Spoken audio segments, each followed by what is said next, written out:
From Carson Park here in downtown Eau Claire, Wisconsin, we welcome you in to Level 2 of the Division 6 WIAA State Playoff Tournament here in high school football. It's the Eau Claire Regis Ramblers, the number 1 seed at 11-0 on the season. They were 7-0, the winners of the Clover Belt, taking on the Luther Knights out of Onalaska. They were 8-2 on the season, 5-2 in the Cooley Conference, finished third in that conference, and are the 4 seed coming into tonight's play in their part of the Division 6 region as well. Hello, everybody. Pete Knudsen along with you here. Noah Schwartz to my left. Dan Zons is down on field once again. A special thanks to our radio producer, Dan Price, here on Classic Rock 92.1, and our friend Zane Cullinan on the Regis Catholic Schools YouTube stream as well.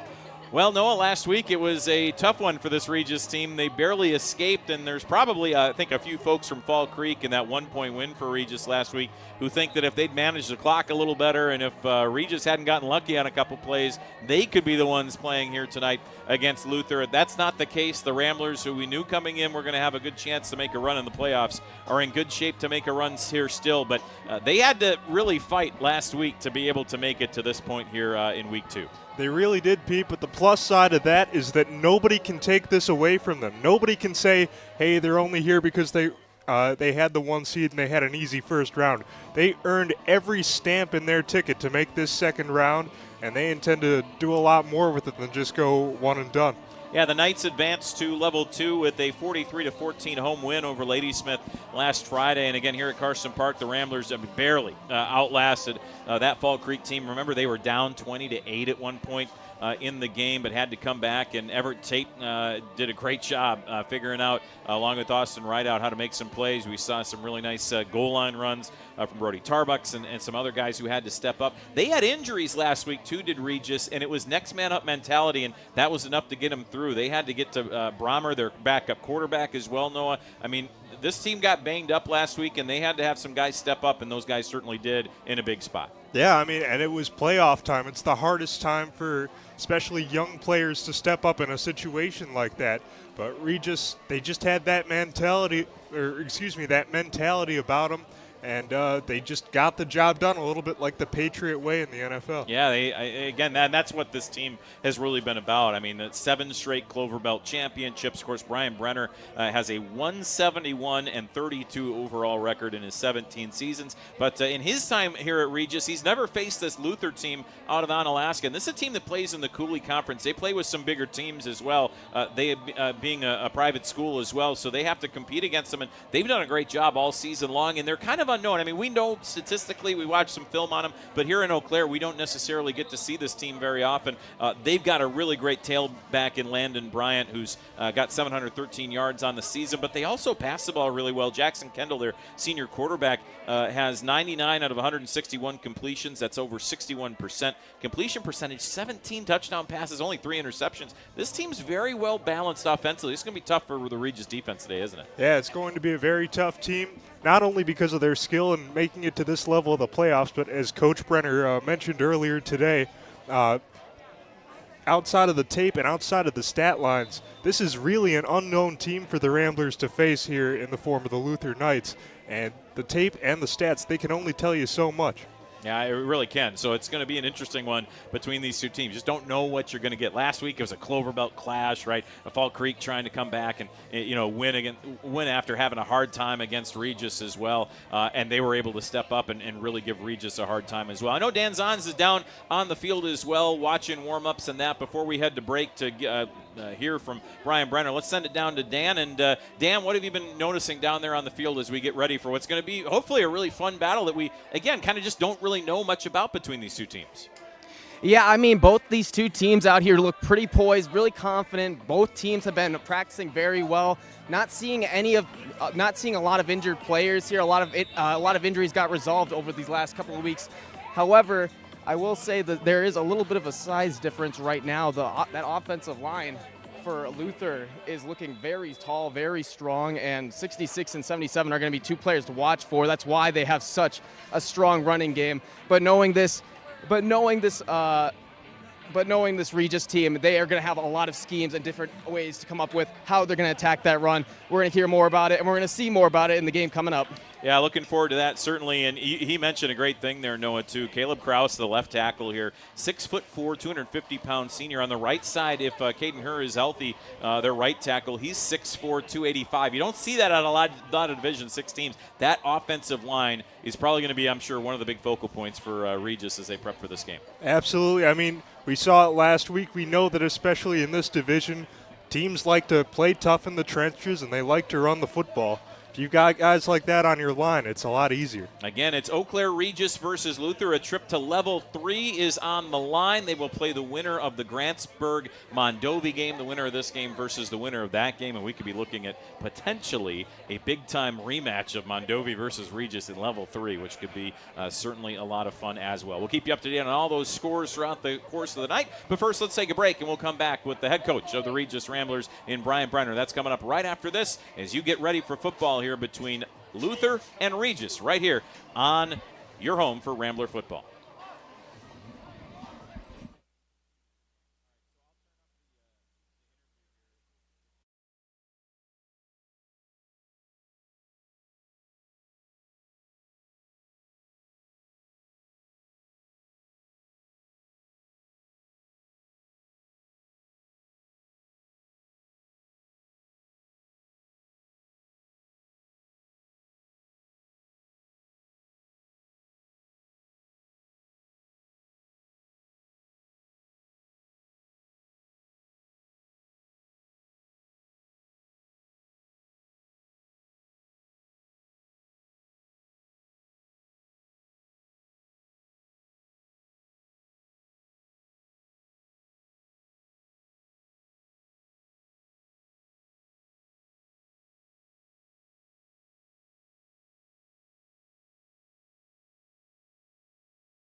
Coverage here of Regis versus Luther out of Onalaska here in level number 2. Head coach Brian Brenner for Regis now joins us. Coach, as always, we appreciate you taking a little time with us here before the game to talk about this game coming up. Let's recap last week. Really good Fall Creek team last week that kind of push you. And I know you've been tested throughout the regular season, but is it good sometimes to get a little bit of a test like that in level 1 to get the guys saying, hey, this is playoff football. It's another level. It's another step up basically than what happened in the regular season? Yeah, give Fall Creek a lot of credit. First off, they are a team that really improved throughout the year. Give their coaching staff all the credit and their players for playing tremendously hard. At the same time, give our kids some credit for battling through some adversity. You know, we didn't play perfectly. We gave up the punt return. That was a huge momentum boost for them. But then it seems like we responded well with a score right before half, got it within a one-score game. Then in the second half, we really responded strongly with that opening drive, and then we were able to get the lead. And then we kind of hung on and made enough plays down the stretch. You know, we talk a lot each year, it seems like, about your depth, and your depth kind of came into play last week, right? You had a few guys get a little banged up in the game, and you had guys step up. Quarterback position, you had some of your running backs step up, and guys had to step up and make big plays, and that's kind of the story of the playoffs usually, and somebody has to step up and make the big plays to win games. Yeah, you just don't know who or when it's going to be, but somebody oftentimes steps up in big games that was maybe a little bit unexpected. Kudos to our quarterback, our backup quarterback, Joey Brommer, coming in there in the second half. Owen showed a lot of guts and toughness to try to go, but it just got to be a point where I thought it was smart to get him out of there. And I didn't get any recognition. Give Joey a lot of credit. He led that game-winning drive there. I think it was in the third, but led that drive to allow us to get the game-winning score. It feels like football weather tonight, and a little cooler here, and you bring in a Luther team who's hot, right? I mean, they're playing really, really well, and they've got some really good running backs. You know, kind of reminds you of that good ground and pound kind of thing, but they can also throw the ball. This is an interesting matchup here tonight, isn't it? Right. It's a team that we're not very familiar with. Since I've been at Regis, we haven't played them. Yeah, whether that's good or bad, we'll find out. But like you said, they've got a good running game, good passing game. They're a team that is full of seniors, very experienced team, and that's going to be big challenge here for us tonight. What do you want from your team in terms of keys to the game tonight? Maybe a little different than last week that gets you hopefully in a position where you can get a couple score lead. We're gonna have to tackle well on defense. They've got good skilled players. Offensively, hang on to the ball, get first downs, keep the ball out of their explosive offense. The usual. You limit your turnovers, tackle, block. I think we'll be in the game. All right, we appreciate taking the time, and good luck tonight. Thanks, Pete. That's Brian Brenner. We'll have more pregame when we come back. Don't fumble with glasses or contacts.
And welcome back in once again here to Carson Park as we're ready for level 2, between Regis and Luther here in the Division 6 playoffs. Pete Knutson and Noah Schwartz with you. Dan Zons is down on the field today, and happy to have you along with us here as we are about 3.5 minutes away from the anthem and all the pomp and circumstance here of today's game in the playoffs. And Noah, it's weird. Last week kind of felt like a big game because it was Fall Creek. You had a lot of people here from Fall Creek as well. Luther, obviously, an hour and a half or so drive for the folks from there. Maybe not quite the same intensity, at least I'm feeling here in the stands. And so, it's playoffs. I'm sure the nerves will be working down there for everybody. But there may be a little bit more of like having to create some of that intensity and having to create some of that excitement down there for both these teams. Because it does feel maybe a little bit less well attended just because it's not Fall Creek this week. That's true, but the Ramblers already have a leg up in that department. They just ran onto the field a moment ago, and one of their team captains was carrying a big yellow sledgehammer, Pete. I don't know what the significance of that sledgehammer is to that team and those young men, but they were pretty excited, I can tell you that. So let's hope it carries. I think Triple H is about to have a no DQ match out there, I think is what it means. But nonetheless, yeah, it's exciting. And this Luther team, like we said, this is the third season that head coach for Jeff Comey, the head coach of this squad. And again, they had a really good finish in the Cooley Conference, 5-2 in conference play, and then offense averages about 30.4 points per game. They scored 40 or more points in 5 of their 8 wins, and included their last 3 straight games that they've scored that many points on. So, as much as we talk about what this Regis team needs to do from an offensive standpoint, I think the defense is going to be really tested here today. We talked about the offensive line for this Luther team. They like to pass the ball a lot, but I wouldn't be surprised if you see Landon Bryant, Aiden Livingston, and Elijah Protege doing it as well. I mean, it's one of those where I think we're going to see a lot of running here today against Regis until they can stop it, and then you're going to see Kendall throw the ball. But this is a good offense. This is going to be a tough test for the defense for Regis today. Oh, yeah, and I don't think that the Ramblers should expect anything else. This is playoffs, and with a program like Regis, after winning state back in 2022 and a couple other times throughout their history, they know exactly what the task is here in November. We're certainly looking forward to it. Both teams are lined up ready for the anthems here. We still have a little bit of time before that happens as the WIA kind of makes you start at all the right times and all that kind of thing as well. So we'll wait a few moments. It will be your officials for today's game. Brad Savi is the head referee. Tom Carroll is the umpire. Jeremiah Fisk, the line judge. Tom Savi is the back judge. And Ted Gillick is the line judge here tonight. Again, the winner of this game will move on to face Mondovi or Grantsburg, and that game will be played either here if it's Regis. If Luther wins, it will be at Grantsburg or at Mondovi next week. That is how things set up here as well. And again, that'll be on November 8th at 7 o'clock, depending on how everything works out tonight. And then you've got that neutral site game at level 4, the semifinal before the trip to Madison is on the line as well. A little ways away from that. And I think, last week with Regis, not having a great showing, Noah, it's one of those where they kind of know that, your season can end at any moment. They got to be focused here tonight against this Luther team, maybe unlike they were at times during that Fall Creek game. I think so, too. I think, that Fall Creek game, it was a 1 versus an 8, and I think you kind of come in with a little bit of a different expectation. But after that close call last week, they're not leaving any chances on the table. Yeah, you wouldn't think so, certainly is. We'll turn it over to Joe Roach, our PA announcer, for the announcement and playing of the national anthem and the starting lineups and all that good stuff here from Carson Park. Division 6 Level 2 playoff game between the Luther Knights of Onalaska from the Cooley Conference and from the Clover Belt Conference, your Eau Claire Regis Ramblers. We ask those who are able to please stand and remove your hats. Now we will honor America and those defending our freedom with our national anthem, performed by members of the Regis High School Choir, led by their director, Becky Santine. Oh, say, can you see by the dawn's early light what so proudly we hailed at the twilight's last gleaming? Whose broad stripes and bright stars through the perilous fight, o'er the ramparts we watched were so gallantly streaming, and the rockets' red glare, their bombs bursting in air, gave proof through the night that our flag was still there. Oh, say, does that star-spangled banner yet wave o'er the land of the free and the home of the brave? The national anthem here from Carson Park as we get set for football here between Eau Claire Regis and Luther out of Onalaska and the Cooley Conference. Again, Pete Knudsen with you here. Noah Schwartz, Dan Zons with us as well. You are listening to high school playoff football right here on Classic Rock 92.1 FM, WMEQ, Menominee, Eau Claire, Chippewa Falls, rock921.com, and iHeartRadio. And we say hello to all those watching us on the Eau Claire Regis Catholic Schools YouTube channel as well. Heard there were a lot of folks watching us last week as well, and hopefully if you are back, tell your friends, get them ready. High school football, it's playoff football, it's exciting, and this is the fun part of it, Noah. And again, the longer you get into this, as the Knights will take the field here and be introduced as a team, the longer you get into this, the more serious it gets. You're a guy who played some high school sports as well, and when you get into these situations where you get to playoffs, you think about it, and I don't really know if players think about it in the moment, but certainly the lead up to it. It's one of those where you just kind of want to get out there and hit somebody, right? You want to just get it over with, whatever it is. And it feels like that here probably this week, that Regis, after last week, they want to kind of prove something here. And I'm sure they've been itching at the bit all week to get back on the field and hit somebody. Oh, I'm sure they have been. And especially, considering how last week's game went and considering the kind of pressure that the second round of the playoffs comes with here for this Ramblers team, I wouldn't be surprised if, whether they start on offense or on defense, somehow, some way on that first drive, they're going to do their best to try and have some kind of big play, whether it's a hit, You're looking for gadget plays, huh? I see. I'm not looking for a gadget play. I'm looking just for either big yards or a big stop, and I think that's what these Ramblers are looking forward to. I think you're right. I think there very easily could be we could end up seeing that here at some point tonight. Aiden Livingston will get set to kick this off for the Knights. The Knights are clad in the white uniforms with black numbers outlined and trimmed in black and gold pants as well. They got the black helmets trimmed in that gold color as well, giving you a UCF Knights look a little bit, Central Florida look to it, those uniforms. The Ramblers will be donned in the Kelly Green uniforms tonight with black numbers outlined in white pants, black helmets with the Rambler Kelly Green R on the side of those as well. Three-man wall back there to return the kick for the Ramblers. Labor back there with a few others. I believe Everett Tate is one of those guys as well. The run up, and here we go. Level 2 underway, and it will be Labor who will scoop this one up at the 8-yard line, and he will hand it off on the reverse to Alex Figge, but they are ready for it are the Knights, and he will be knocked down at about the 14, maybe the 15-yard line there. In good coverage, they were not fooled by that play at all. Were the Knights. A good tackle made by Zach Lumen, and it will be 1st and 10 here for the Ramblers deep in their own territory. Well, Pete, you called for some gadget plays, some trickeration. That's what we had right there on the first play of the game.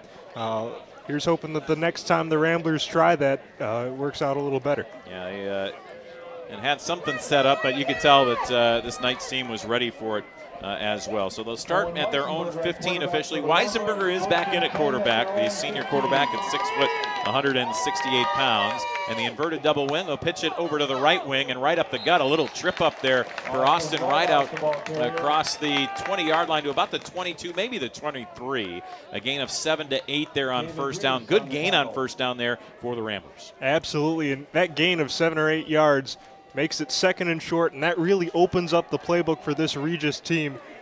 They can call any play on the sheet.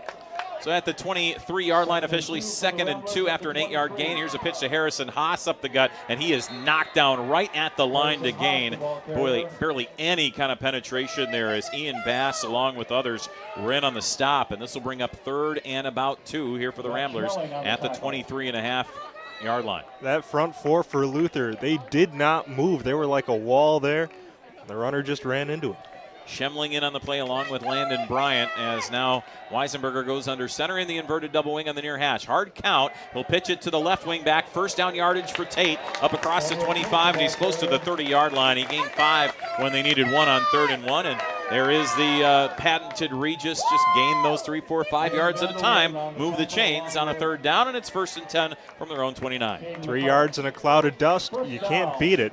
As Everett Tate gets probably the hardest earned 2 yards of the season there, but he got the first down. That's all he cares about. A little chillier here at game time than it was last week. 42 officially. No wind, no rain, which is nice. As here's a pitch to Alex Figge on the left side. Pardon me, no, that was Whiteside who got the pitch on that left wing, and he will run it across the 30 and up near the 35. A good gain on first down of 6 yards there for Whiteside. Whiteside with 150 yards rushing on the season, and it's 2nd and 4 here for the Ramblers at their own 35. Second time that the Ramblers have got more than halfway there on first down. That's a good sign. Ahead of schedule, as it were, and a good point there. Inverted double wing again for Weisenberger as they come up to the line. A little early movement there. Here's the pitch to Tate on the left wing, moving to the right side of the formation. Kind of running in the B gap there up near the 40-yard line. He's got the first down on a 5-yard gain. And again, those guys up on the line, they're trying to make some plays. Schmeling was there, but again, they're just getting a little bit pushed back by this offensive line for the Ramblers. Absolutely. We saw the Ramblers run into a wall earlier on this drive.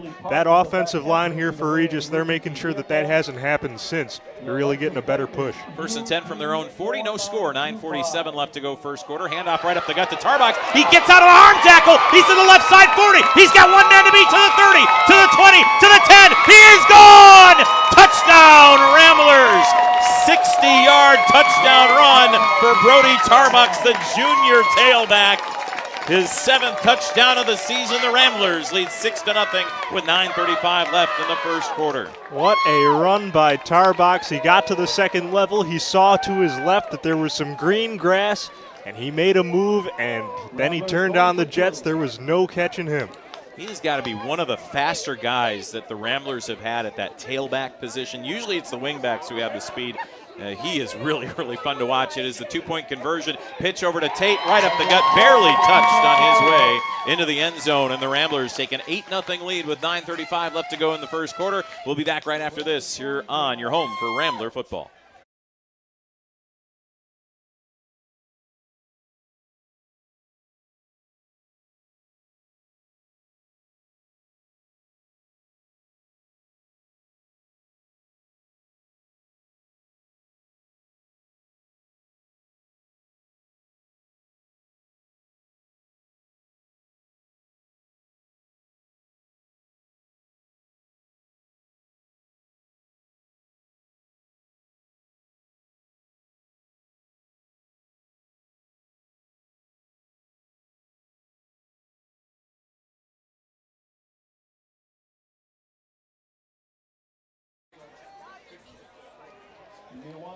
Welcome back here to Eau Claire, Regis, and Carson Park as the Ramblers take an 8-0 lead on the Luther Knights as they march it downfield 85 yards in 10 plays, and the drive taking just over 2 minutes. And a Tarbox 60-yard touchdown run. Noah, that was an impressive touchdown run for him. They were moving the ball well before. They didn't really need the big chunk play, but they got it. 8-0 Ramblers. Yeah, great speed from Tarbox, helped by that great blocking from the Ramblers up front. Comes a kick from Schroeder down the far side, and this will be taken here by the Knights at about the 12-yard line and through up to about the 27-yard line. Goes the tailback here for this Knights squad in Landon Bryant, the senior running back, who has 713 yards running on the season. And Ramblers will stop him at the 27, and the Knights will take over there. 13-yard return on that. So 9:30 left to play here in this first quarter. And at their own 27-yard line, the Knights will come out in the spread. Jackson Kendall is the quarterback. Again, a senior, 5'9", 160 pounds. And he has 3 receivers kind of bunched to the left. He'll pitch it out to the left side to Schmeling. Schmeling is bottled up for 1, maybe 2. Great job by Whiteside to get out there and make the initial hit. George Wolterstorff came in and finished it off. A 1-yard run and a nice job there just kind of containing that run the whole way, Noah. Oh, Luther had the right idea. They knew there was going to be space toward the boundary on the left side. Just could not get more than a couple. The Ramblers will get a late substitution here. I don't know why they stopped the clock for this, unless maybe somebody's helmet or something like that had come off on the last play, so they let Regis sub. Back into the shotgun formation with the 3 receivers. Bunched is Kendall. Kendall back to pass. Looks to throw right side. It is caught. Tate was right there, though, as Schmeling received that ball at the 30-yard line. It'll be a 2-yard gain, but, boy, Tate was good job closing down to make that only a 2-yard gain. Yeah, we think of him mostly offensively, but, man, what a play from the safety position from Everett Tate. Let's go down to Dan Zons on the field. What did you see down there, Dan? Yeah, that was a great play by everyone on the defense, especially Jake Roombenzer, number 64 on the Regis Ramblers. Got a hand right in the face of the quarterback, completely obscured the view, and caused that pass to go harmlessly down to the ground. Yeah, it was certainly a nice job there by the Ramblers containing that. As back to pass goes Kendall. They'll bring the pressure. Rolling away, still chasing him down. He couldn't quite get to him there. Could Gailing. Now he throws right side. Pops in the air. Oh, it got caught across the 40-yard line by the Knights. Down to the 45-yard line as well. It's a 15-yard gain and a first down on 3rd and 7. An unfortunate deflection there for the Ramblers and a very fortunate one for the Knights. Looked like the Ramblers had him wrapped up and the catch made for a 15-yard gain. Pete, when I was a kid, I used to watch those old NFL films tapes. I remember the one segment about Vikings great Fran Tarkenton. He may run, he may pass, or he may drop back 20 or 30 yards before he makes up his mind. That's what Jackson Kendall did there, just being able to scramble and survive in the pocket, make a big play downfield. 2 receivers bunched left, 1 right. Pro set here for Kendall with 2 backs to his right and to his left, and he'll hand it off to back to the right-hand side. And there's a good hole up across the 50 and into Regis territory to the 45. 11-yard gain there for Landon Bryant, right up the gut, and that is a big gain of 11 yards and a first down with 7:28 left to go first quarter. Ramblers 8, Knights 0, and that one deflection play, Noah, kind of feels like that turned the tide. I mean, you're looking at a punt coming up likely there if that goes incomplete. Now all of a sudden the Knights have new life as they move the ball down the field. Yeah, well into Regis territory. You never want to tip ball, especially a ball up in the air on offense, but it worked out well for the Knights. Kendall with a 3-bunch set left side on the far hash mark in the shotgun. He'll hand it off to Schmemling, who came on as one of those receivers on a bit of an end around there to the right side. Between the hash mark and the numbers, he's taken down at the 42-yard line. A good tackle there by Sawyer Webster and Everett Tate as well. And it'll be 2nd and 7 here for the Knights at the Rambler 42-yard line. 2nd and 7 or so. 6:44 left to go first quarter. Ramblers 8, Knights 0. Level 2, Division 6 WIAA playoffs. 1 receiver left. Tight end set up to the right side. A little end around play. Here's the handoff to Schemling on this left side. He's got nothing. Schmeling is tackled for a 2-yard loss. Good penetration by Mason McCoy along with, I believe, Semling on that far side. Pardon me, not Semling though. McCoy was in on the tackle. 3rd and 10 now coming up. It was Nash Cullinan who made that tackle along with him. Much to the happiness of our producer Zane over here as well, as he puts a hand in the air on our video side. 3rd and about 10 here for the Knights at the Rambler 44-yard line, need the 34. One receiver left, two to the right. And they will go back to pass. So there's pressure coming, trying to get out of there. And he is wrapped up at the 40. Now gets away. There goes Kendall on the right side. He's got some space to throw. Hesitates at the 45. Now throws, and it is incomplete. Almost intercepted on the far side there for the Ramblers. Good job getting a hand on it by Braxton Tarbox. And it'll be 4th and 10. But you are right. He's giving Franz Harkonnen vibes out there. Oh, yeah, but all that for an incompletion, it's going to give you heart palpitations being a fan. I want to talk about this Regis defense. On second down, they had everybody in the box, just one high safety, really daring Luther and Kendall to throw the football. Last time they dropped guys back, still brought pressure, but really was Regis was very sound on their coverages. This is a spot on the field on the Regis 44. A lot of teams will go for it, but with it being 4th and 10, they'll decide to punt, and this ball will land just at the goal line and run into the end zone. And they'll bring this one out to the 20. So a net of just 23 yards on the punt, on a 43-yard punt there for the Knights. And that was Schmeling who got that one away. So Regis takes over at the 5:38 mark here of the first quarter. Regis 8 and the Luther Knights 0. And it was not maybe the dominant defensive performance on that first drive that you might have been hoping for the Ramblers. But I think, you still get a stop. You still force a punt. You let them get a couple of good plays in there, but you showed that you can react well to that. We'll go down to Dan after the first play of this drive, as once again Weisenberger is back out under center in the inverted double wing. At their own 20-yard line are the Ramblers. Pitch over to the left wing back. That's Figgy trying to get away from some tacklers, and eventually he gets taken down on the play once again by that tailback who we saw on the offensive side of the ball in Bryant, and that'll be a loss of a couple back to the 18-yard line. 2nd and 10. Dan, what do you have down there for us? Well, really quick on offense here. Coaching never takes a break, and while they were on that defensive possession, they were actually talking to the offensive line, because even though that was a perfectly played, perfectly ran play, you can always be better, and that's what those coaches are here for. They certainly will make sure that happens, as here's a run up the gut for the Ramblers, and not a whole lot that time for Whiteside, as he was stopped pretty quickly by Bryant and company. It seems like Bryant and Schmeling are in on every tackle, the two linebackers back there, and it's 3rd and 10 as he gets back to the original line of scrimmage here from their own 20-yard line for Regis. 3rd and long here. Going out of that inverted double wing formation that Regis likes so much, what kind of play do you have in this playbook for 10 yards? Well, they will certainly feel confident enough to run it in this situation. And there's the reverse over to Haas. He breaks an arm tackle across the 25, but got tripped up, and he's not going to get it. He got 7 of the 10 that he needed. I wouldn't bet against them going for it here, but a little bit too far on their own side of the field. And you just heard Brian Brenner, I think even in our crowd microphone, yell punt, punt. And he will get the punt unit out there to take care of things, as the Ramblers will get set to punt this one away. And, it's that Shakespeare quote, discretion is the better part of valor. Live to fight another day. That's what the Ramblers are doing here. John Liebom will get set to punt. He stands at his own 14-yard line. And it looks like it is Bryant back to return, standing at his own 34. High snap, but he gets to it. Line drive punt, and this is going to work out well for the Ramblers. Takes a Rambler bounce across the 50 and will be down at the Knights' 44-yard line. So a 28 plus 6. That's 34-yard punt.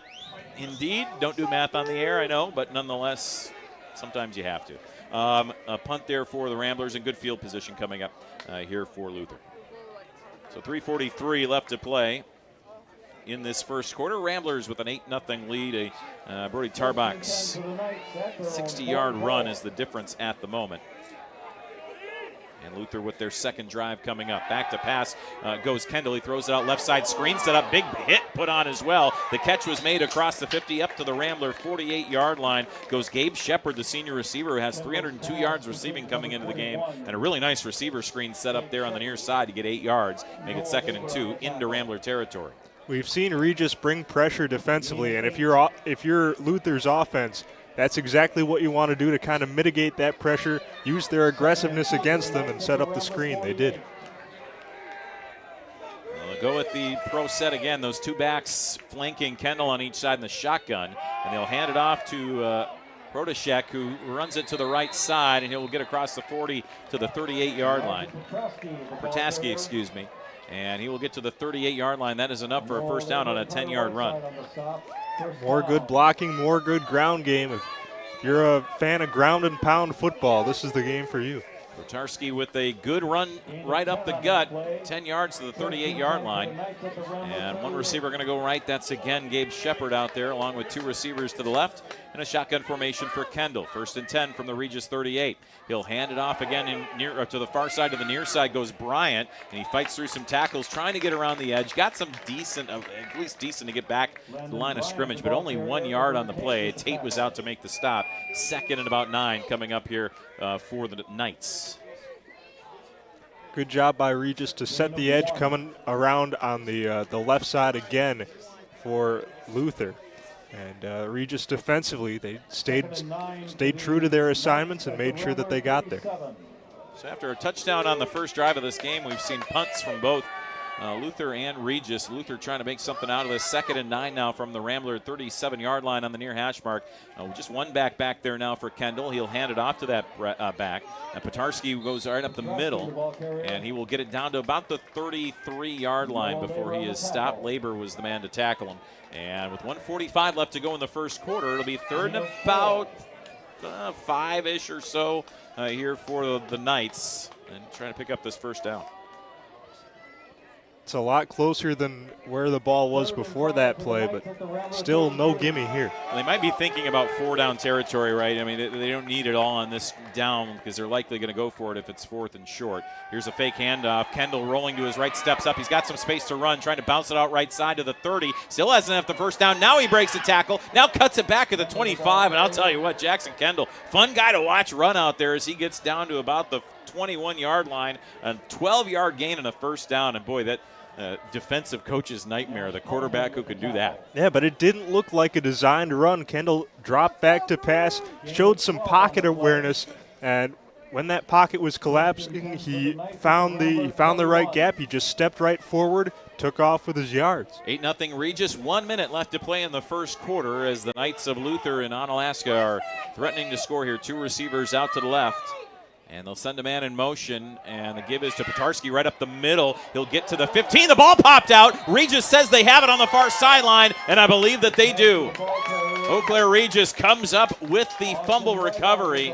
Right out recovered it. I didn't see who forced it. It might have been here on the near, at least celebrating on the near side, Braxton Tarbox, who was coming up celebrating as well. Didn't see who punched it away, but right out comes away with the recovery, and that is an absolute killer to Luther, who looked like they were going in. That was a great open run, Noah, and they somehow get a hand in to force the fumble. Got to hang on to the football, but we talked in the pregame about getting a big play, getting momentum. That turnover here in the first quarter, huge for the Ramblers. Now they are starting at their own 8-yard line here with 45 seconds left in this first quarter. As Weisenberger goes under center, pitches it in that inverted double wing out to the back. There's some space here for Figge. If he turns it upfield, he does, but he gets taken down at about the 13-yard line. Good job by Schmeling to contain that. For a moment, I thought if Figge could really turn the Jets on, he might have been able to run past everybody, but they extended that play nicely after about a 5-yard gain for the Ramblers, and I don't think they're going to have to run another play here. It was very close to that 40-second mark. I believe they're going to be able to let this tick down to the end of the first quarter. And that's kind of how they're reacting. The back judge is not going to put his hand in the air before that 10 seconds hit. So, yeah, so Regis can take this to the end of the quarter, and that is the end of the quarter. Ramblers have it at their own 13. 2nd and 5 coming up here when we come back from the break. As the Ramblers lead 8-0 after one quarter. We'll be back right after this here on your home for Rambler football.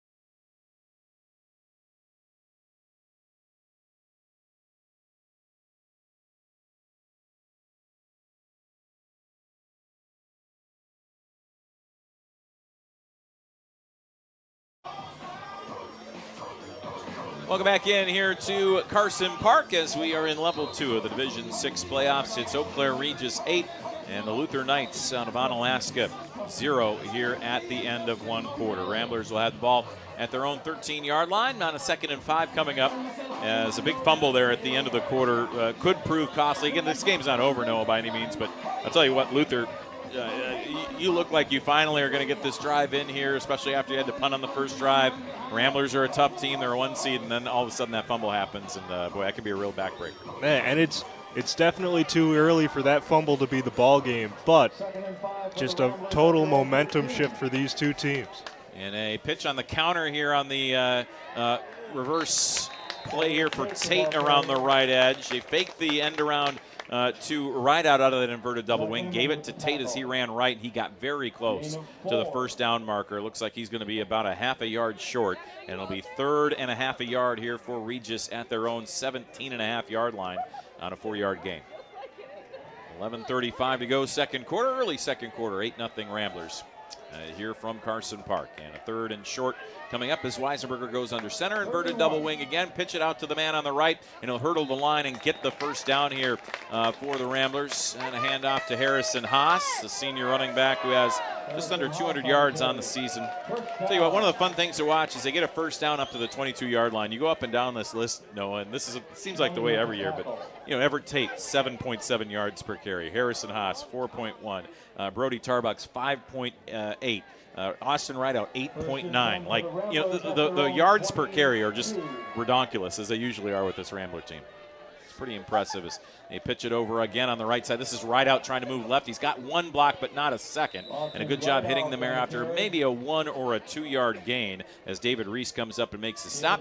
And it's 2nd and 8 coming up here for the Ramblers. You're absolutely right, and that has really been this Regis team's bread and butter for quite some time. But the thing about that is comparing this week to last week, the Ramblers have not been getting those numbers, yards per carry, tonight. Luther's been doing a good job of shutting down the run.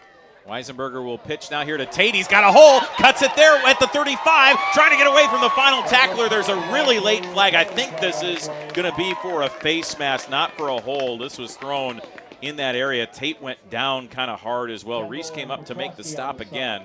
Petrosky was there as well, but this looks like it's in the area of a face mask. Now mark him down at the 43-yard line. It is a 19-yard gain. Here's the call. 5-yard penalty, tacked on to the end of the run. First down. Mic that guy up more. I like the refs being mic'd up here as Brad Savi lets us know that it's a 5-yard face mask as well here at the 48-yard line. The Ramblers move up a couple 5 more yards. We'll go down to Dan here after this play as the Ramblers come back to the inverted double wing. Yeah, it's Whiteside on the left wing, Haas on the right. It is a Weisenberger rolling right, looking to pass. He'll get it out. It is caught downfield by Tarbox at the 50, and he fights through a tackle to the 35. He's pulling like 3 defenders with him before he's finally taken down at the 35-yard line after a 17-yard gain and a first down for the Ramblers on the first pass of the game for Owen Weisenberger. Let's go down to Dan on the field. What'd you see down there here, Dan, from a few plays ago? Yeah, that was a big hit on Everett Tate, and he had to actually come out of the game for that one. Still not back in. He isn't getting looked at right now, so that's why I'm guessing it's probably just something a little bit smaller. But someone also to watch out for. I heard the coaches talking to Owen Weisenberger, their starting quarterback out there, who had that great pass.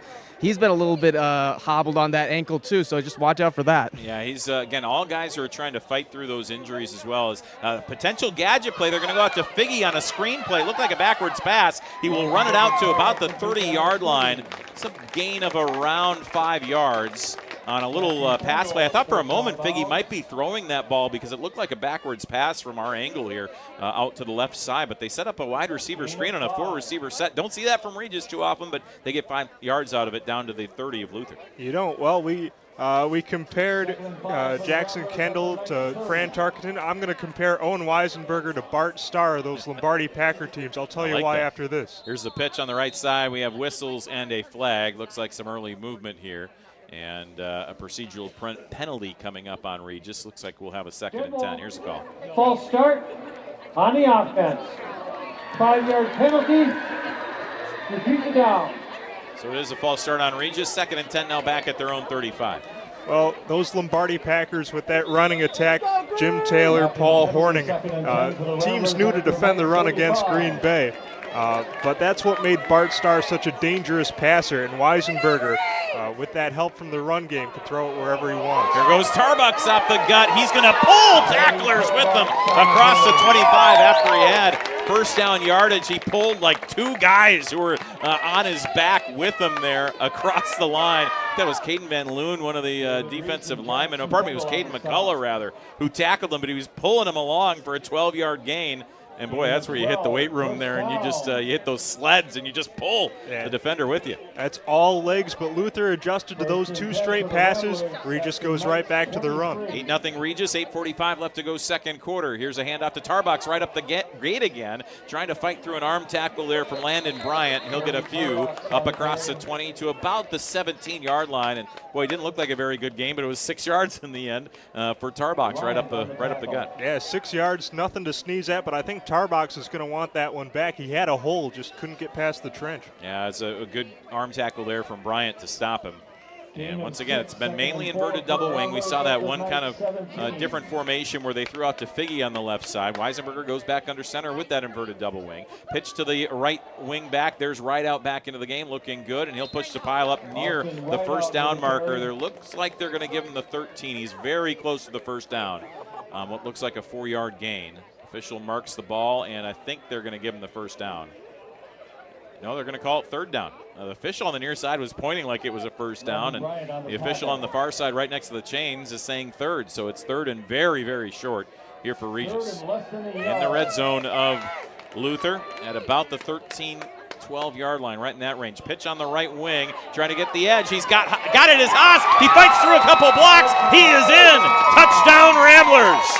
A 13-yard run for Harrison Haas, going from the right wing to the left side of the attack, and he runs it in. It's now 14-0 Ramblers, 7:31 left to play in the second quarter. Harrison Haas getting his 4th touchdown on the season on a run to the outside, just turning the corner and running where they ain't. A TD run there for Harrison Haas, like you said, just another one of those options that Regis has at the running back position. Here's Schroeder for the extra point, blocked. Oh, great job coming through by Schmeling. I mean, he almost got to the point where if it was able to be returned in the high school game, he could have caught that ball and ran it back in with how he fought through the line as the extra point blocked. So a 14-0 lead for the Ramblers. 7:31 left to go second quarter. We're back right after this here on your home for Ramblers.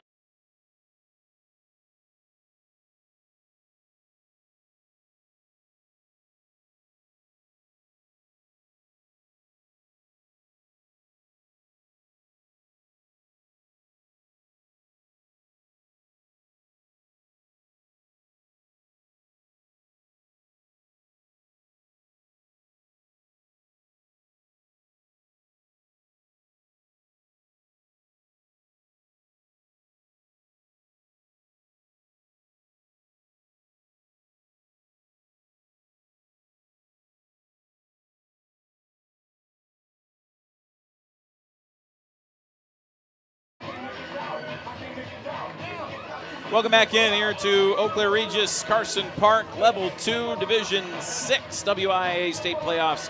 And the Ramblers leading 14-0 after the Harrison Haas 13-yard touchdown run. And a great job by the Ramblers to go 92 yards. They only did it in 7 plays. They said 7 plays over the PA, and I thought, how is that 7 plays? Because it took 5 minutes and 14 seconds as well for Regis to go downfield. Here comes the kickoff, a little squibber up the near side, and that'll be just falling on at the 34-yard line, it looks like, by the Knights. And the Ramblers will try to defend once again. Dan, the energy on that Regis sideline is pretty exciting, huh? Oh, yeah, it's off the roof. These guys were jumping and hooting and hollering all up and down the sideline here. It's got great spirits, and it's hard to not have some great spirits, especially up 14-0. They're looking to continue that forward here. But first, they're going to have to stop them on this drive, so let's see how they do that. All right. It is now Luther back out there for their third drive. Ended on that really bad fumble on the last drive. Another receiver screen out to the left side. Nothing doing. Absolutely nothing for Gabe Shepard. Trying to get it to him in space, and he was just wrapped up and flung down by the Rambler defense there. And very nice play. I think it was it Labor who was out there on the edge? Somebody got out there on the edge, made the stop. Whiteside, pardon me, on the stop. And Whiteside just flung him down for a loss of 1 back to the 33. What a fundamentally sound tackle from Carter Whiteside. 2nd and 11 for the night. That's the way to do it. You wish your guys in NCAA football, the video game, would do that more often, right? I just keep hitting X and they don't tackle. It's back to pass. Here goes Kendall. And again, pressure coming. Gets away from it. Rolling right. Looking downfield. Launching it over the middle. It's up. Deflected. Incomplete. Off the hands, in fact, of his intended receiver, Landon Bryan. It probably should have caught that ball. A lot of Ramblers that were kind of in the area, but probably Bryant should have caught it at about the Regis 45. Labor's a little bit limp coming up there, but nonetheless, a play he probably should have made. I don't know. I don't know if I would have thrown that pass, Pete. There were 6 green jerseys there and just 1 white jersey for Luther. It's a dangerous place to put the football. 6:45 left to go, second quarter. Ramblers 14 and Luther 0. Luther has had 2 drives in this game. This is their third. They punted on the first, fumbled in the red zone on their last drive. Man in motion there is Schmeling, and now back to pass again goes Kendall. He has to roll, trying to get away from the pressure. He will, and he will get hit at the 35 and fall up near the 40-yard line. A scramble of about 7 yards when they needed 12. And it will be 4th and 5 here for Luther. And on their own side of the 50, it's a difficult proposition when you're down 2 scores in the first half to potentially give Regis a short field and go for it here. Yeah, but just what a job again by Kendall. He looked dead to rights in the backfield, got a 7-yard gain. Ramblers do a really nice job containing him. I'm just kind of thinking as you're watching it that they were just saying, hey, don't give him the first down. He can get a few yards here, but let's kind of D up when we need to. Schmeling will get a shanked punt here. That's going to take a Rambler bounce at the Rambler 35-yard line. Then a late flag comes in. This looks like it could be on the Ramblers. Mason McCoy was tangled up downfield with Nathan Jordahl. And this could be a hold on the return, even though there wasn't a return. The ball currently marked at the Rambler 35-yard line. This is only a 25-yard punt for the time being. Await the call here from our head referee. Holding on the return team. 10-yard penalty. It'll be first down. So it'll be first down from the end or from where the ball was downed, I do believe, not from the spot of the foul. And so this will go back to about the 25-yard line or so. And Regis has had some long fields in front of them as well. But I know Dan saw it down there. It looked like those 2 guys with McCoy getting tangled up at about the 40-yard line, eh? Yeah, that one was a little bit of a tangled up. Well, I think tangled up is really the best way to say it. Those 2 were tangled up. I don't believe that it should have been called a holding on that one. If anything, it should have offset those penalties, especially with both of them being grasped on for that entirety of that. Because there is defensive penalties. There's defensive holdings. You don't hear them very much, but they are there.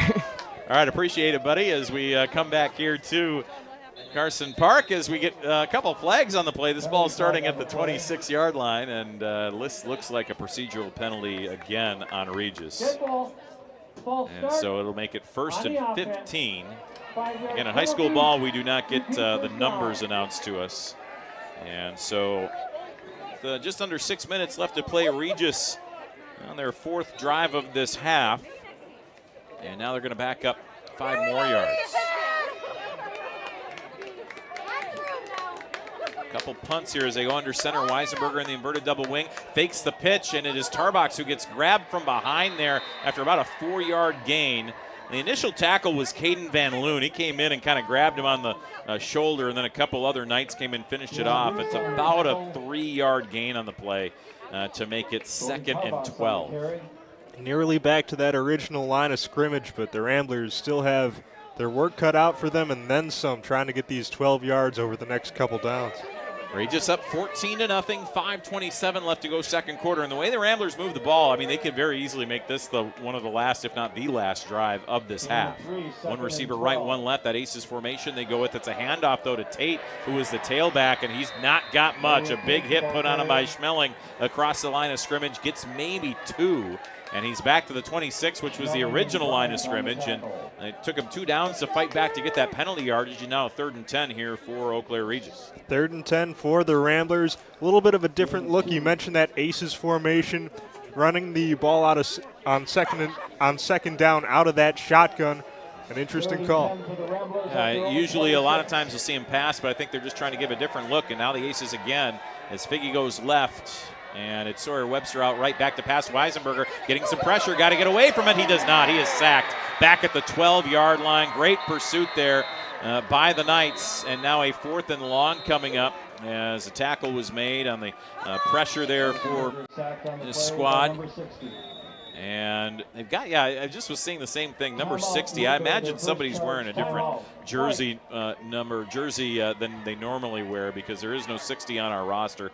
We'll try to get that figured out here at halftime. But nonetheless, the sack puts them all the way back to the 12-yard line. It's a 14-yard loss, and there's a timeout taken by the Knights, wanting to conserve a little time here with 4:32 left to play in the second quarter. Seems a little early to be calling that timeout, but you can understand sort of the idea. Well, yeah, and not to say that first half timeouts don't matter, but compared to second half timeouts in terms of value, I think burning a first half timeout, 4:32 left to play in the half, not the worst thing that Luther could do here. Ensures you get maybe one more play. But I want to talk about that third down for the Knights defense. They knew it was 3rd and long, and when you do that, you bring the house. That's what they did, and the pressure got to Weisenberger. And again, here it is going to be the punt formation for Regis, as they will get set to punt this one away. And once again, this is John Labaum, who's back about a yard deep in his own end zone. The returner here is Bryant, standing at the Regis 45. The punt is not a great one, a line drive. Might end up working out. Takes a Regis bounce across the 40-yard line and up to the 45. And it'll be a 33-yard punt in the end there for the Ramblers, which isn't the end of the world in high school football. And still really good field position, though, coming up for the Knights at the Regis 45. Good job by Noah Labor, the sophomore free safety, also playing on special teams. Looked like he was about to down that ball, but it hadn't stopped moving, and Regis gets another 2, maybe 3 yards out of it.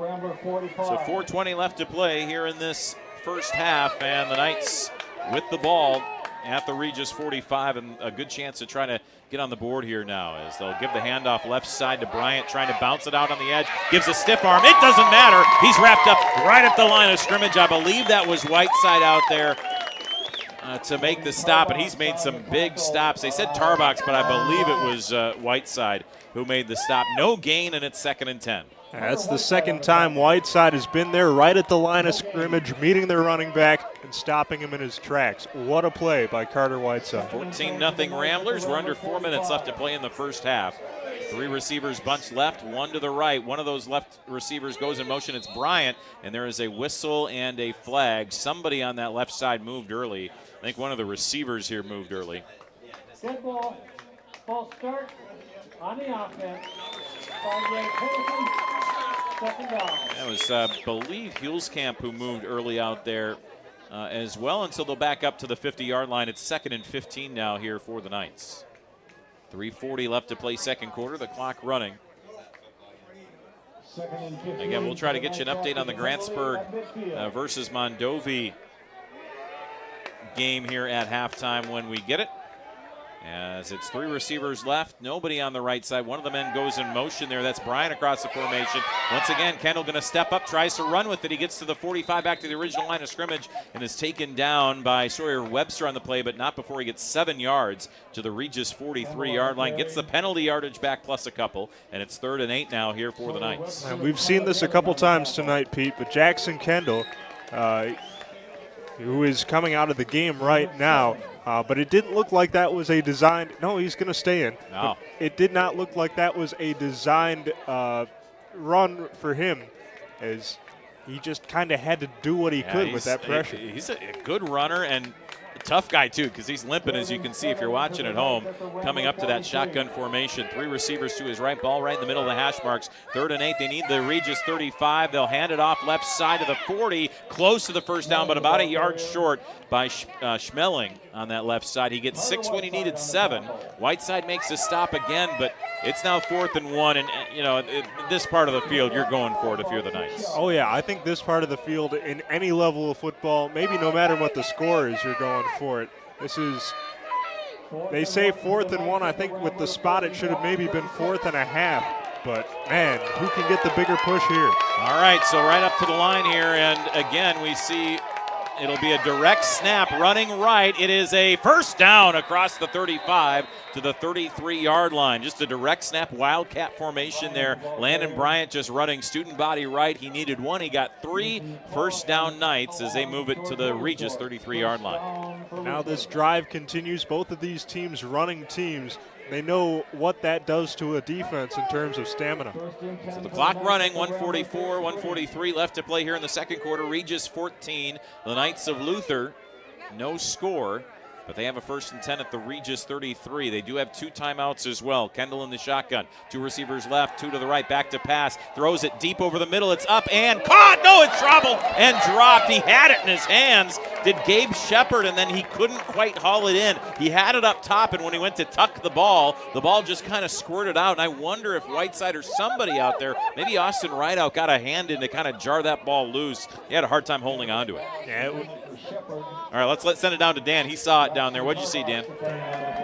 Yeah, Whiteside did end up getting a hand in there and actually didn't really knock the ball out, but actually just had his hand on the ball and just kind of brushed off of it. But that was just enough for him to lose focus and cause that ball to go incomplete. Yeah, just enough to break that up as once again Kendall goes back to pass, steps up, rolling to his right to the 35. Now he wants to take off. Now he stops. He launches it across his body. It's up and incomplete.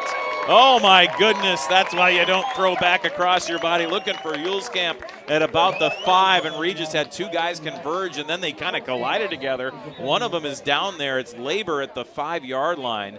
Let's hope that he's all right. That was kind of awkward. I think he took a little friendly fire there at the 5, but nonetheless, that is why you do not throw the ball back across your body, because it probably should have been picked off. never. No. Kendall.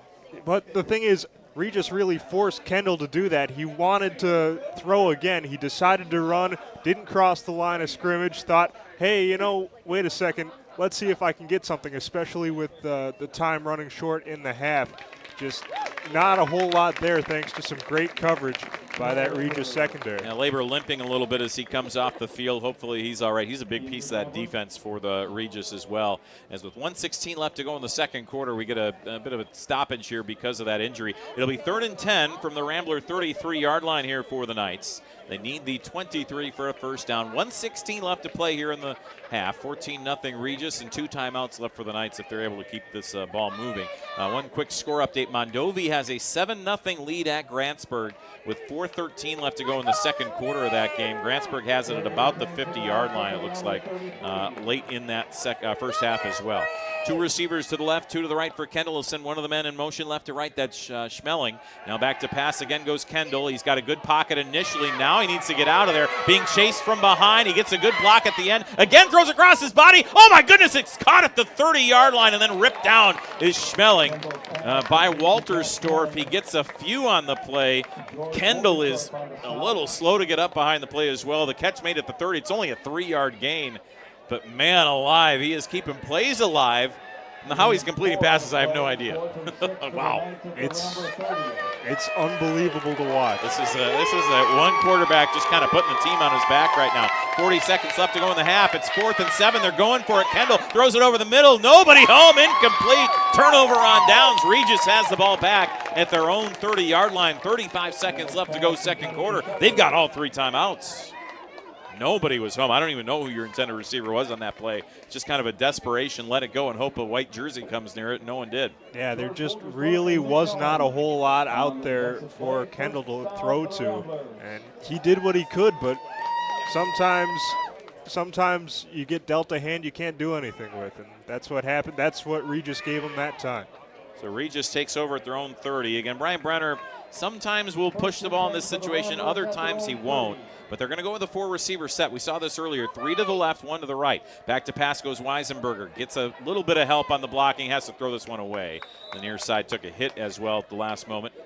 And it will be 2nd and 10 here from the 30 with 29 seconds remaining.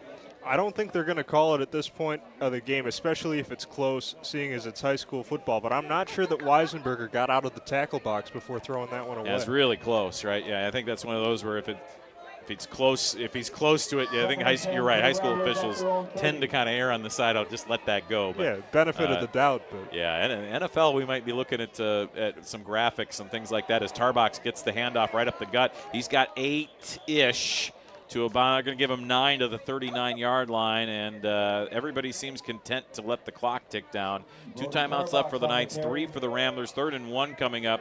And I think the Knights are content to go to the locker room here down 14-0, and Ramblers are content to have a 14-0 lead going to halftime. So that's going to be the case for us as the Ramblers run themselves to a 2-touchdown lead going into halftime. And the Rambler fans certainly like what they saw. Luther going to have to kind of recollect themselves, but they definitely showed signs, Noah. This team is you can tell they've got some good things going, and I think a bounce or two goes their way. We could be looking at a very different first half, and they'll be thinking about the same thing because they're going to get the ball to start the second half when we get there. Absolutely. This first half showed that these are 2 very competent, very good teams, and really a 2-score lead in any level of football, but especially in high school football with a whole half to play. It's still a ball game. I thought Noah, the hockey guy, was just about to give me the old cliche of the 2-goal lead is the most dangerous and all that. So maybe the 2-score lead in football could be the most dangerous. Just got to get pucks in deep, Pete. Yeah, you're just he's ready to get on the ice here. I think we're getting winter sports season, but nonetheless, we got football to deal with first, and it's a 14-0 lead here for the Ramblers over the Knights at halftime. We'll take a 2-minute break. We'll come back, recap the scoring, get you set for the second half, and then take it eventually a little bit more of an extended break. But 2 minutes, and we'll give you some score updates more from around the area as well. That's all coming up as part of our halftime show. At halftime, it's 14-0 Ramblers with the lead, and you're watching and listening right here on the Rambler Sports Network.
Welcome back in here to Carson Park. It is 14-0 Ramblers with the lead on the Knights of Luther here at halftime. Pete Knutson and Noah Schwartz with you. Dan Zahn's our man on the field as well. Dan Price back in studio. And here on our video stream, it is Zane Cullinan working the dials as well. Special thanks to our great camera crew as well for bringing you the images here from Carson Park. All right, Noah, at halftime, your takeaway from this first half. Regis ends up putting it in with some good running. We saw that 60-yard touchdown run from Brody Tarbox in the first drive of this game. But since then, it's been a lot of punts. A big fumble for the Luther squad down inside the 10-yard line when they looked like they were moving it in on their second drive.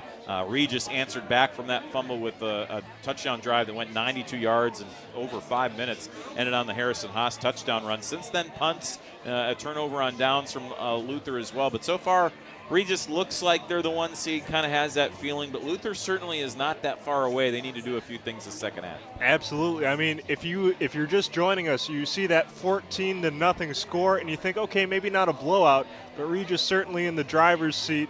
And really, it's a lot closer than you might think. Both of these teams are having a good job, or doing a good job, I should say, running the football. Both of these teams doing a good job staying sound defensively. But really, as that first half went on, and as we got closer and closer to halftime, it just seemed like Luther's offense was Jackson Kendall versus the world, a little bit like the charge of the Light Brigade.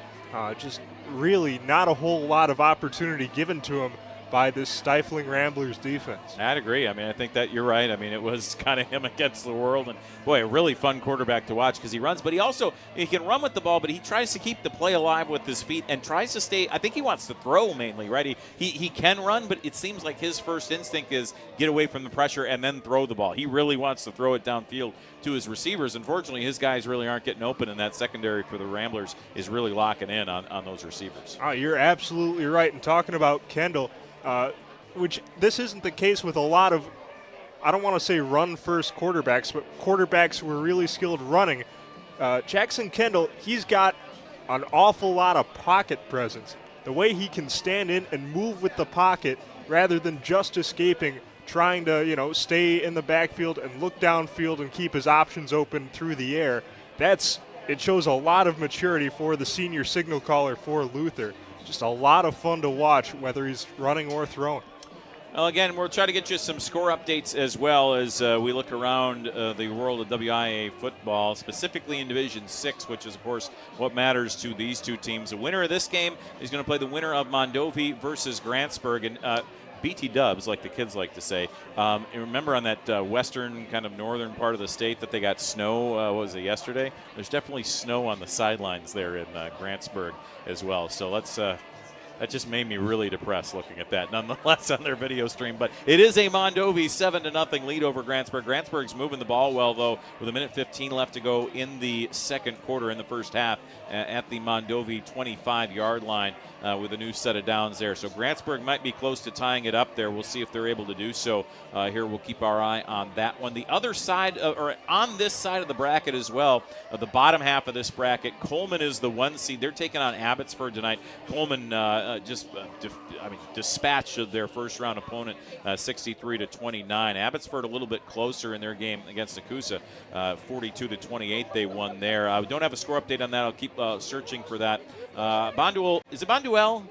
I've always heard Bonduel up in northeast Wisconsin. Bonduel as well. I didn't want to offend anybody in Bonduel as well if they're listening to or watching today's game. But they are taking on Auburndale in the 2 versus 3 matchup on that side. And Bonduel has a 21-7 lead on Auburndale with 37 seconds left to go in the first half of that game. We are about 7.5 minutes away from the warm-up period. So we got about 10 minutes or so, a little over 10 minutes until we get underway here from Carson Park again. So Dan Price back in studio. Let's take an 8-minute break.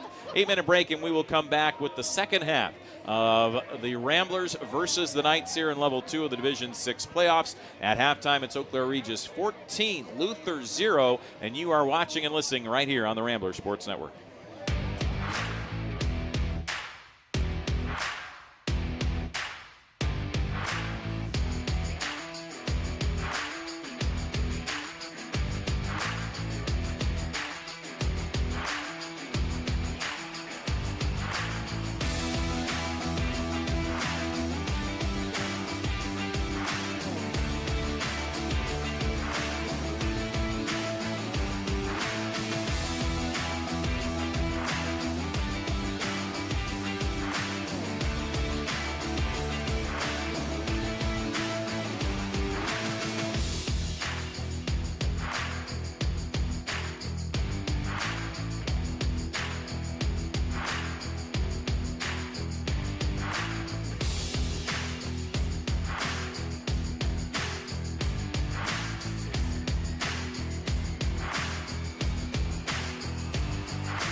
Welcome back in here to Carson Park as we are getting set for the second half of Eau Claire Regis versus Luther here on both Classic Rock 92.1 FM, WMEQ, Menominee, Eau Claire, Chippewa Falls, Rock921.com, and iHeartRadio, and of course on the Regis Catholic Schools YouTube page as well as we stream to you live there.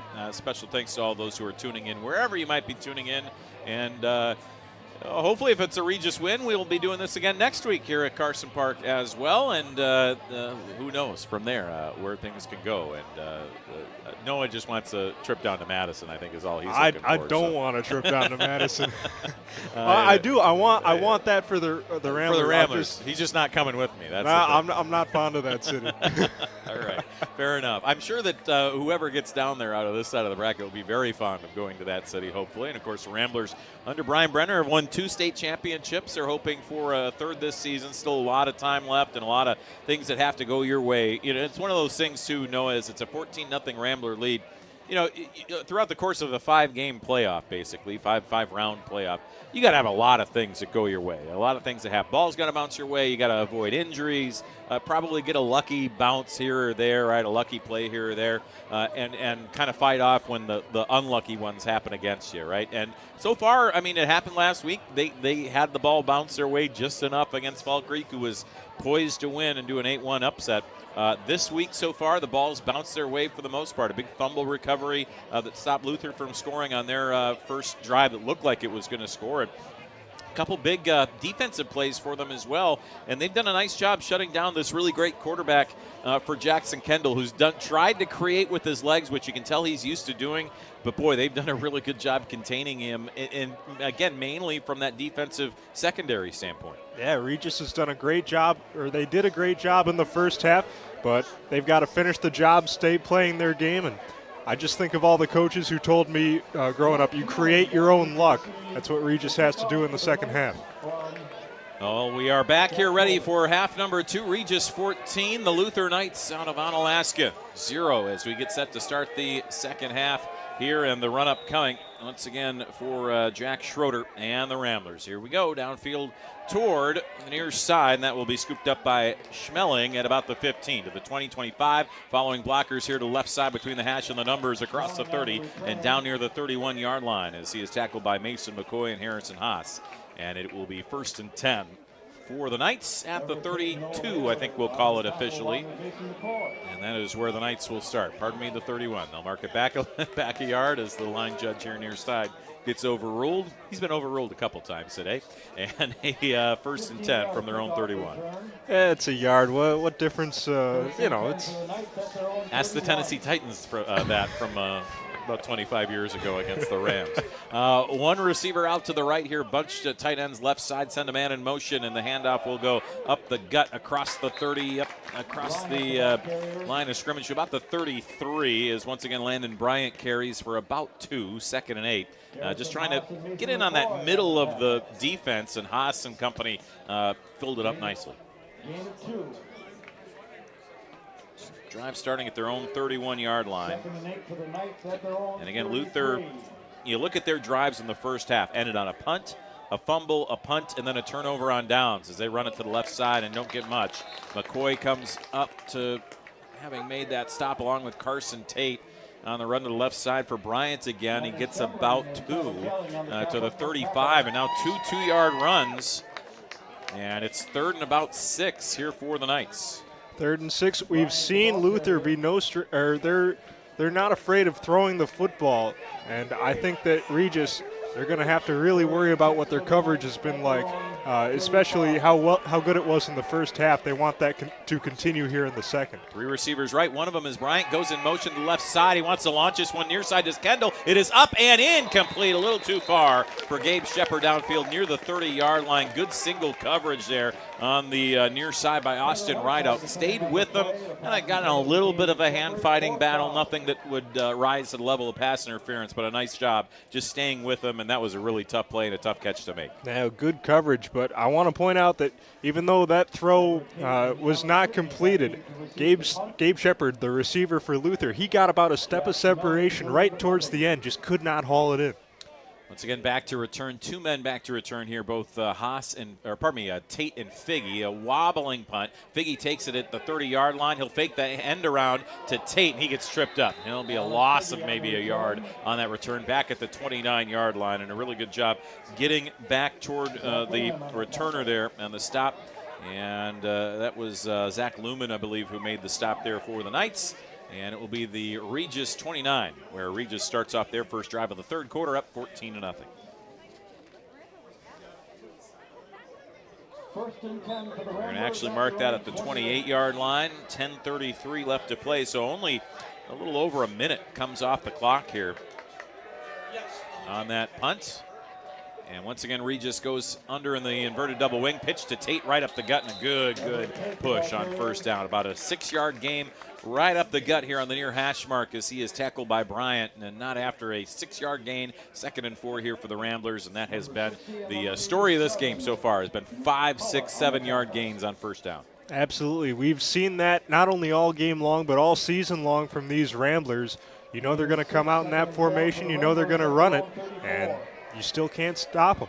Inverted double wing, Weisenberger pitches to the left winger back in Tate, running around the right edge to the 35. Can't quite get the edge. Taken down somewhat awkwardly over there. He does get the first down to the 38. Hopefully he's all right. He was down, and he stayed down over on the sideline. Yeah, Tate got kind of taken down awkwardly. It wasn't a horse collar tackle, but it was kind of one of those styles of tackles where you get pulled down a little bit from behind, and you're worried about legs kind of rolling up underneath each other and that kind of thing. And he's going to kind of limp off under his own power here to the near sideline. Long walk to the sideline here to get tended to, and hopefully he's all right. It is a first down here for the Ramblers on a 4-yard gain.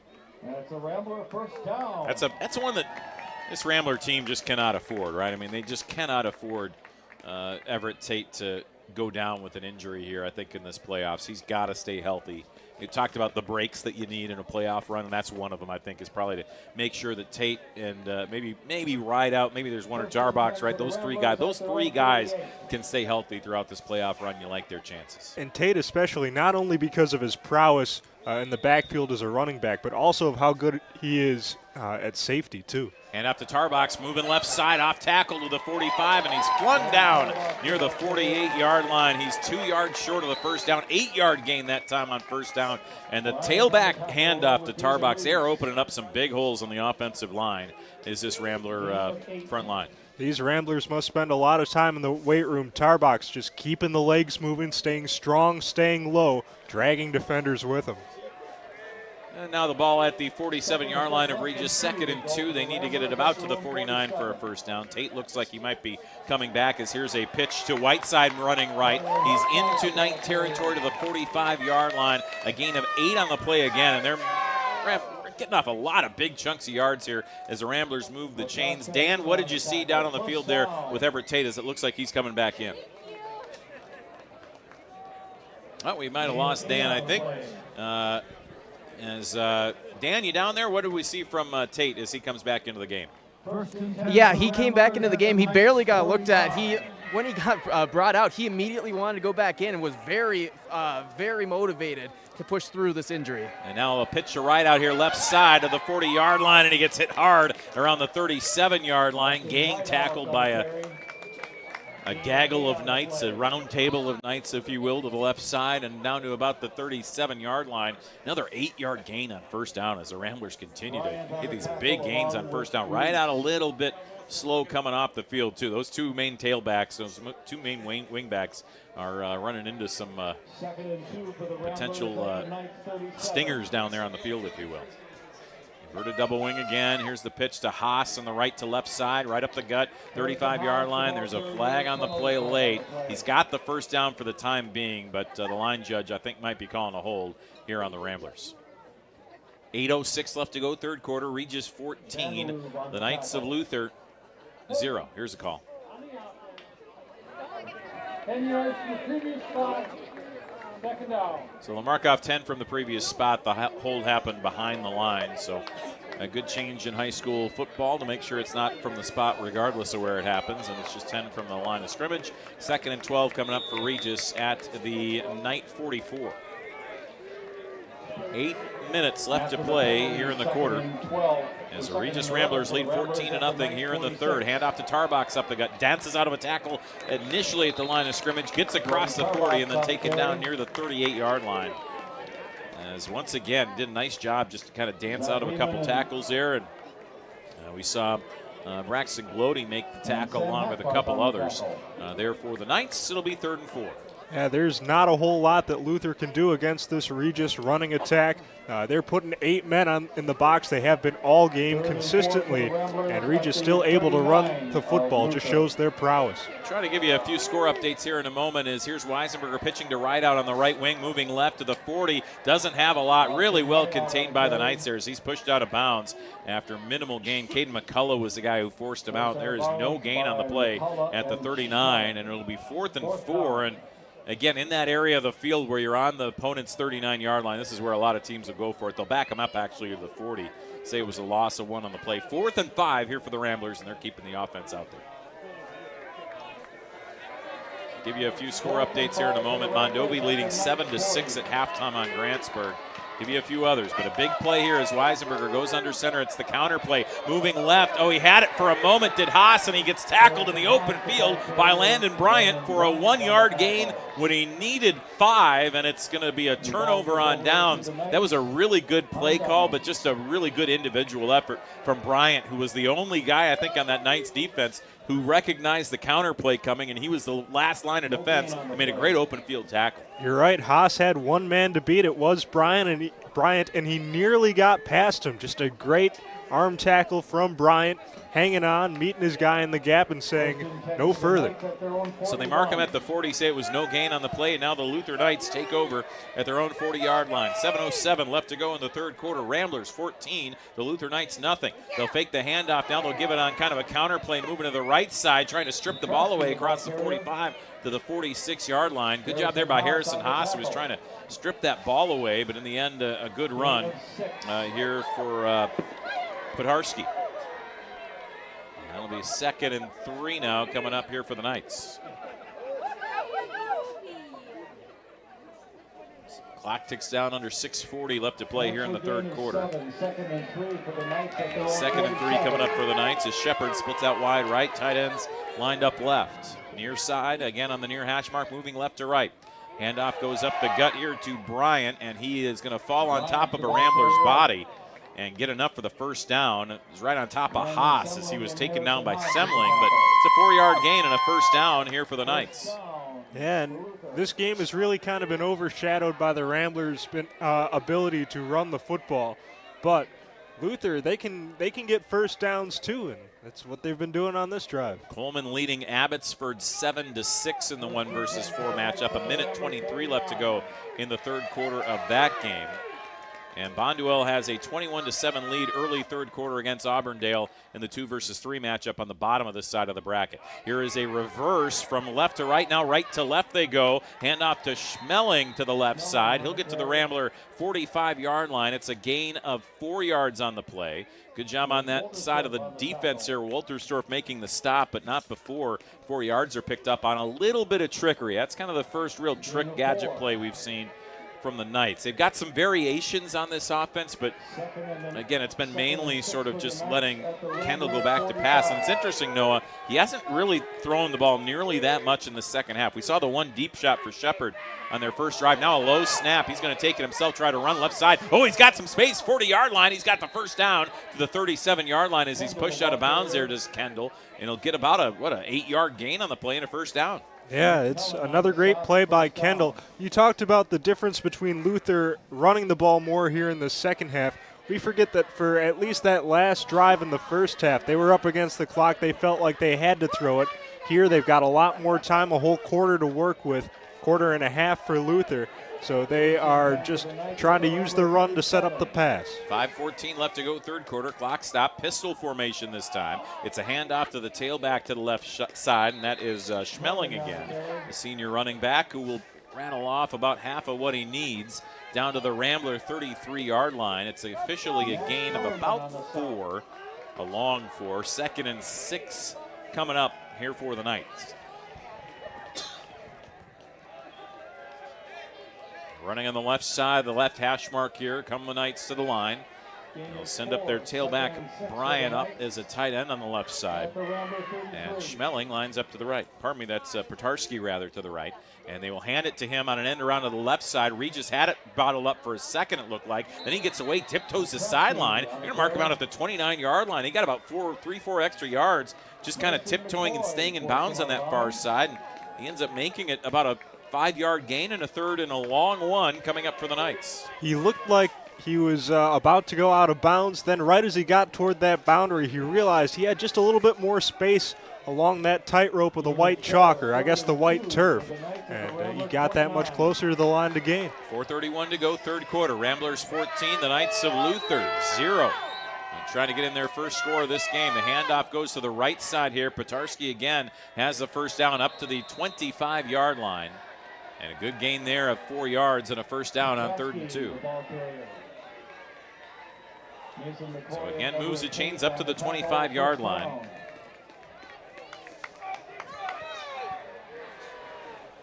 And once again, the Ramblers will have to dig in here on defense. This is the best we've seen Luther move it probably since that second drive that they had of the game where they fumbled inside the 10-yard line. Certainly have the Regis Ramblers going backwards here. And now a run to the left side, Kendall. You're not sure if that was a broken play or not, but he'll get across the 20 to about the 18-yard line. A 7-yard gain. It looked like he wanted to hand the ball off. There was nobody there even to fake it to. I wonder if there was maybe a miscommunication, but hey, he'll take it, a 7-yard gain to the left. A bad deal there for him. As the Regis Ramblers lead 14-0. We're still awaiting the start of Mondovi-Grantsburg's second half. They're still warming up there. And again, Mondovi leading 7-6 at halftime on Grantsburg. They're about a minute away from starting the second half in their game. The winner of that game will face the winner of this one. One receiver out to the right here, that's Shepard. Send a man in motion. Schmeling across the formation left to right. Fake the handoff. Now they'll give it to Bryant. Trying to bounce out left. He breaks a tackle at the 20. He's down across the 15. He's still on his feet. He's down to the 5 toward the pylon on the far side. And they say he's out of bounds at like the 1-inch line. Wow. Unbelievable, that run there from Bryant around the left edge. It's as close to an 18-yard run as you can get when you're on the 18-yard line. 17-yard run, and unfortunately Everett Tate down behind the play, limping off now. Boy, he's been banged up out there, and I think Brian Brenner, does he want a timeout? I think they're just signaling in who's coming in, but for a moment they were asking for a timeout on the sideline. 3:09 left to play here in the third quarter. And again, right on the 1-foot line here come the Knights. 14-0 Ramblers. This is their best chance so far. And I think we've got that Wildcat formation again. Bryant is the tailback back there. A bunch of tight ends lined up left. A bad snap. Bryant running right, pushing the pile. He's in for the score. Man, a one-hopper to him on the snap. That could have been disastrous there for the Knights, but he'll take it. And Bryant is in for the touchdown, his 14th of the season. It's 14-6. Ramblers lead with 3:05 left to play in the third. Yeah, how many times do you see a shortstop and a halfback in the same play? Fielded that one hopper cleanly, just like Dale Varsho of the Express would teach you, and then got right into the end zone plowing forward to make this a one-score game. Dale was a catcher. He's feeling those back behind the plate, I suppose. But yeah, he'd teach you that as well. Don't olay that. And he got right in front of it. Great point. Made a great play. Far hash mark here. They're going to go for 2. Are the Knights, and it is Kendall back in at quarterback. He's got 2 backs flanking him in the shotgun. 2 receivers right, 1 man in motion. Kendall going to run right. He's wrapped up in the backfield. Now he gets away from it. Oh, and he got tripped up. What a play. That's Noah Labor who got the hand out and tripped him up. It looked like Kendall was going to get away and roll off to the left and maybe get around the edge. And he forgot that Labor was lurking in the weeds. Tripped him up. And the 2-pointer is no good. 14-6, Ramblers lead it. 3:05 left to go, third quarter. Back after this here on the Ramblers Sports Network.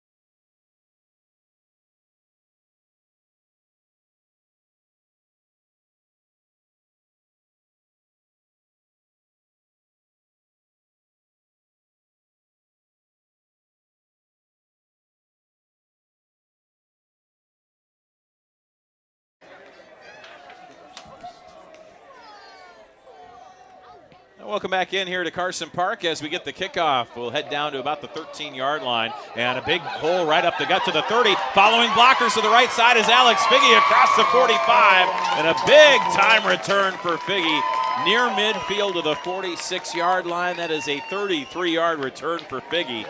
And the Ramblers have great field position to start out after giving up a touchdown drive on a 60-yard drive there for Luther, capped off by that 1-yard Bryant touchdown run. What a way to respond here for Regis. You take a look at Luther on that last drive. They came out, they marched down the field methodically, and then right after that, the Ramblers come out and they get nearly halfway to the end zone just on the opening kick return. We'll go down to Dan in a moment as Everett Tate not back into the game yet, hoping that he'll be all right to come in. He's been banged up as here's a handoff to Tarbox up the gut. He'll get 4 on first down to the Luther 49-yard line as he crosses midfield and makes it a second and actually we'll call it 5 yards. 2nd and 5 coming up here for the Ramblers. Dan, Everett Tate on the sideline, I'm sure wanting to come back in, but he's been pretty banged up down there, hasn't he? Oh, yeah, he has. But some good news with that. He had his helmet back on for a minute. They're now getting some more water. They have his leg wrapped tighter than Fort Knox, I'll tell you that much. There's a lot of tape on that, but he looks like he's good to go again. So should expect him out there in the next few plays. Well, he is a tough kid as they pitch it. It's a ride out moving right to left on the inverted double wing, and he is hit in the backfield. Just could not extend that play. Is Sam Hackbarth, who we haven't called his name a lot in this game, the 6'1", 205-pound junior, finally makes a tackle. He's a big part of that defensive line, and that time does a really nice job extending the edge and ends up being a loss of 1 for a ride out on the run. Yeah, great job by Hackbarth, just exploding into the backfield and putting a hat on a hat. Grantsburg has now taken a lead 12-7 over Mondovi. 10:52 left to go in the third quarter of that one as they've just started that half. Here's a pitch to Whiteside. A last little lunge. I think he might have gotten it. The line judge is coming in, was initially giving him the first down, but now he just signaled 4th down. The headline judge up on the far side is saying he's about a half yard short. Really good run there for Whiteside, but he only gets 5.5 when he needed 6. And it'll be 4th and short, and a big moment here with 1:23 left to go in the third quarter, and Regis up 14-6. Well, if there's any team to get a half a yard, it's Regis. You would think that would be the case. Weisenberger under in center, inverted double wing. Tarbuck's right up the gut. He pushes a pile, and he's got the first down to the 42. It's the reverse. It's the Rambler version, reverse of the tush push there. It was everybody push ahead so that Tarbuck's had 3 yards to run. And that's what he did to get the first down.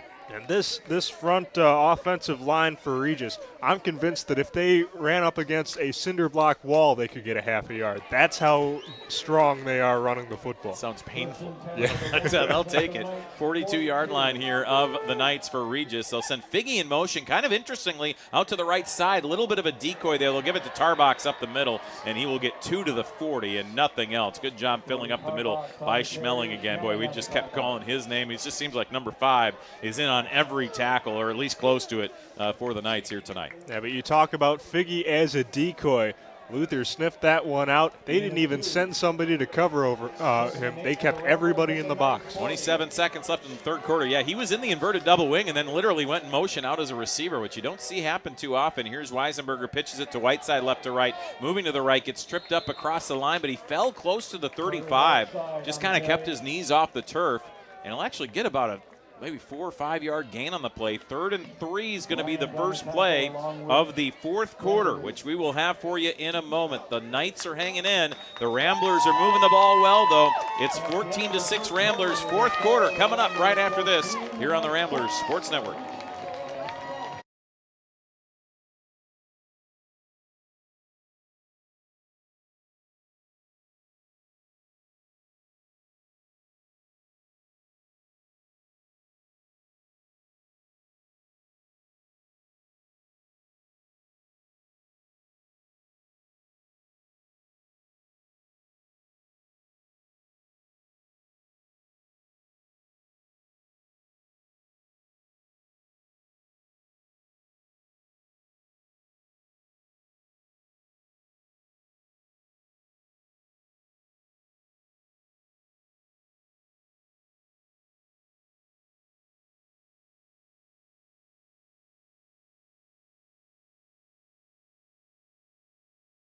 We are set up for a 3rd and 3 here from the Knights 35-yard line. Regis moving the ball here on this next drive, up 14-6.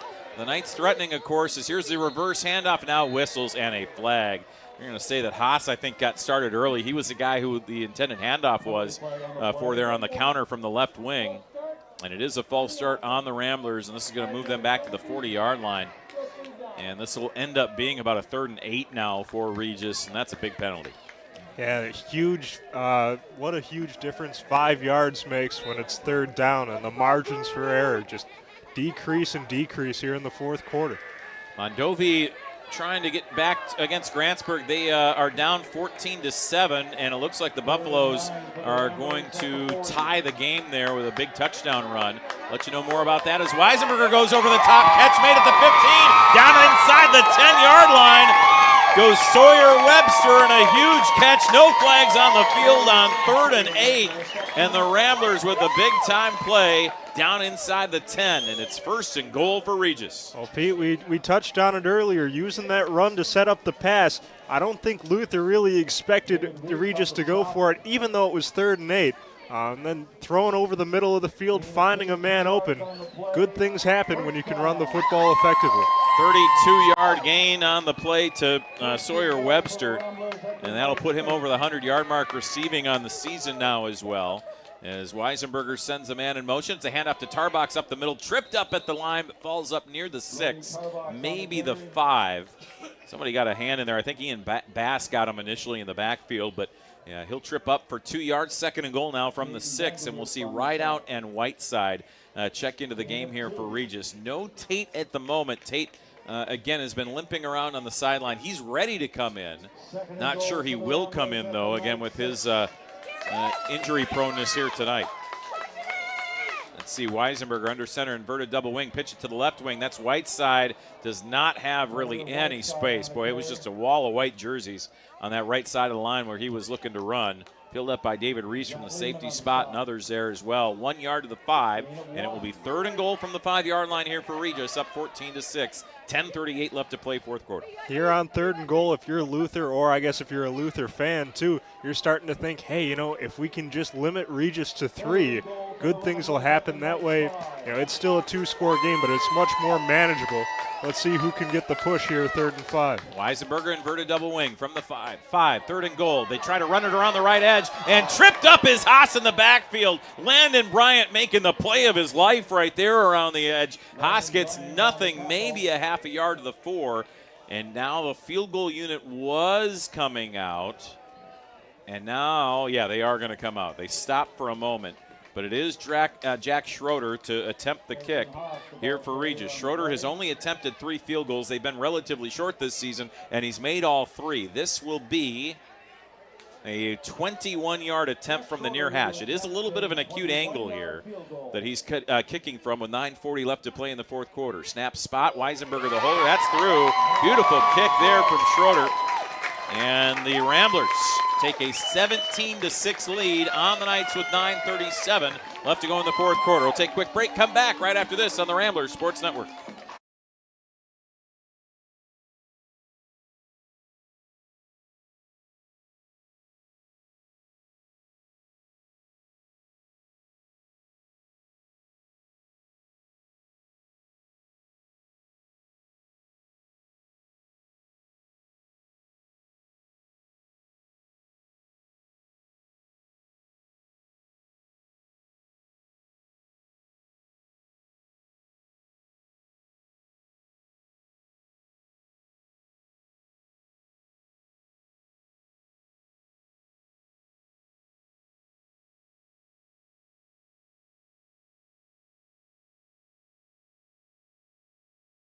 Welcome back in here to Carson Park.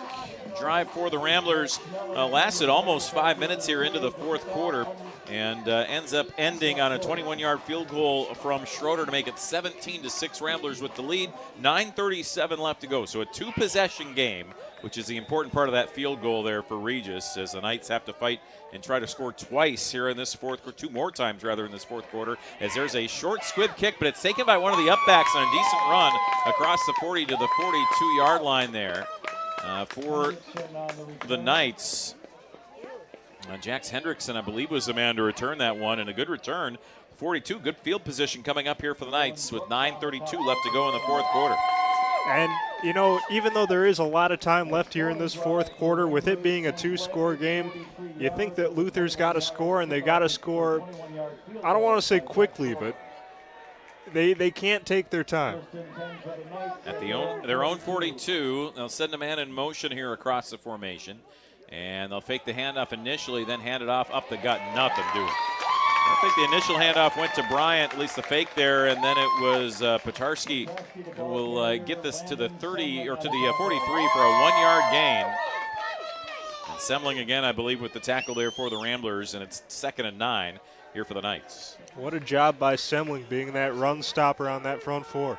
Coleman leading 7-6 over Abbotsford right now with 3.5 minutes or so left to play in that game. End around coming here for Schmeling to the near side, and he is upended on the near side after a 1-yard run, maybe to the 45-yard line, and a very nice open field tackle there. Once again by Noah Labor, who's a little bit weak getting up.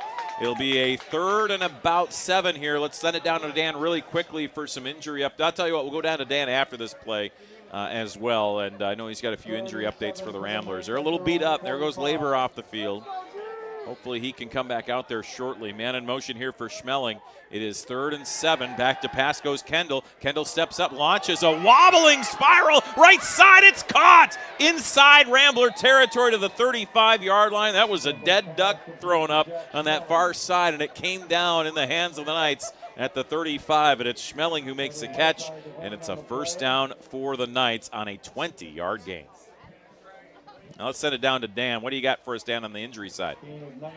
A couple here, including a new one. Unfortunately, Mason Neese, big number 68 on the offensive line and defensive line. He's out with a knee injury right now. All right, so once again, a handoff here up the gut for the Knights. They're still fighting for yardage on the far side, but hitting the backfield there initially. A couple different Ramblers in to make that stop on the far side. Could be a loss of a couple. Yeah, back to the 38-yard line. Now, once again, I think Nash Cullinan was the one who was closest to it.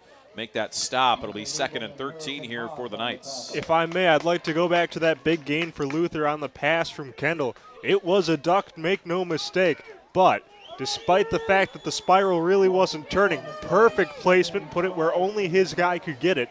That's why the Knights got that big gainer. That ball goes in the air, and if you're a Luther fan, you're just going, no, no, no, no, until it comes down in the hands of your receiver. A big throw over the top, incomplete off the hands of Schmeling. It was not a bad throw from Kendall there. Again, put it in, again, in the same similar situation there. A hard throw right over the middle down near the 15-yard line, and Schmeling was the only guy who could catch that ball, but he couldn't get two hands on it. Just a twinge behind Schmeling. If Kendall is able to get that ball just on the front side of his shoulder pads rather than on the back side, that could have been 6. So after the initial run, they backed up a couple yards, incompletion. So 3rd and about 12 here for the Knights at the Rambler 38. 7:21 left to go fourth quarter. It's Regis 17, the Knights of Luther 6.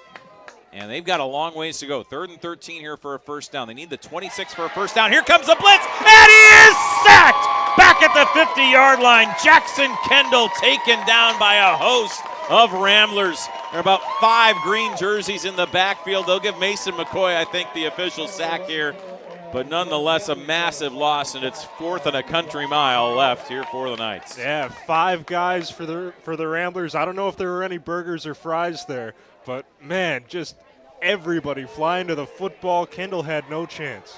So now the ball back at the Rambler 49. They need to get to the 26, and they look like they're running a play here with 6:43 left. 17-6 Regis. They're going to send everybody downfield. Here comes the pressure. Kendall trying to get away from it. Steps up. He's wrapped up, and he is sacked back at the 45-yard line. 2 sacks in a row as it's gangrene on the tackle.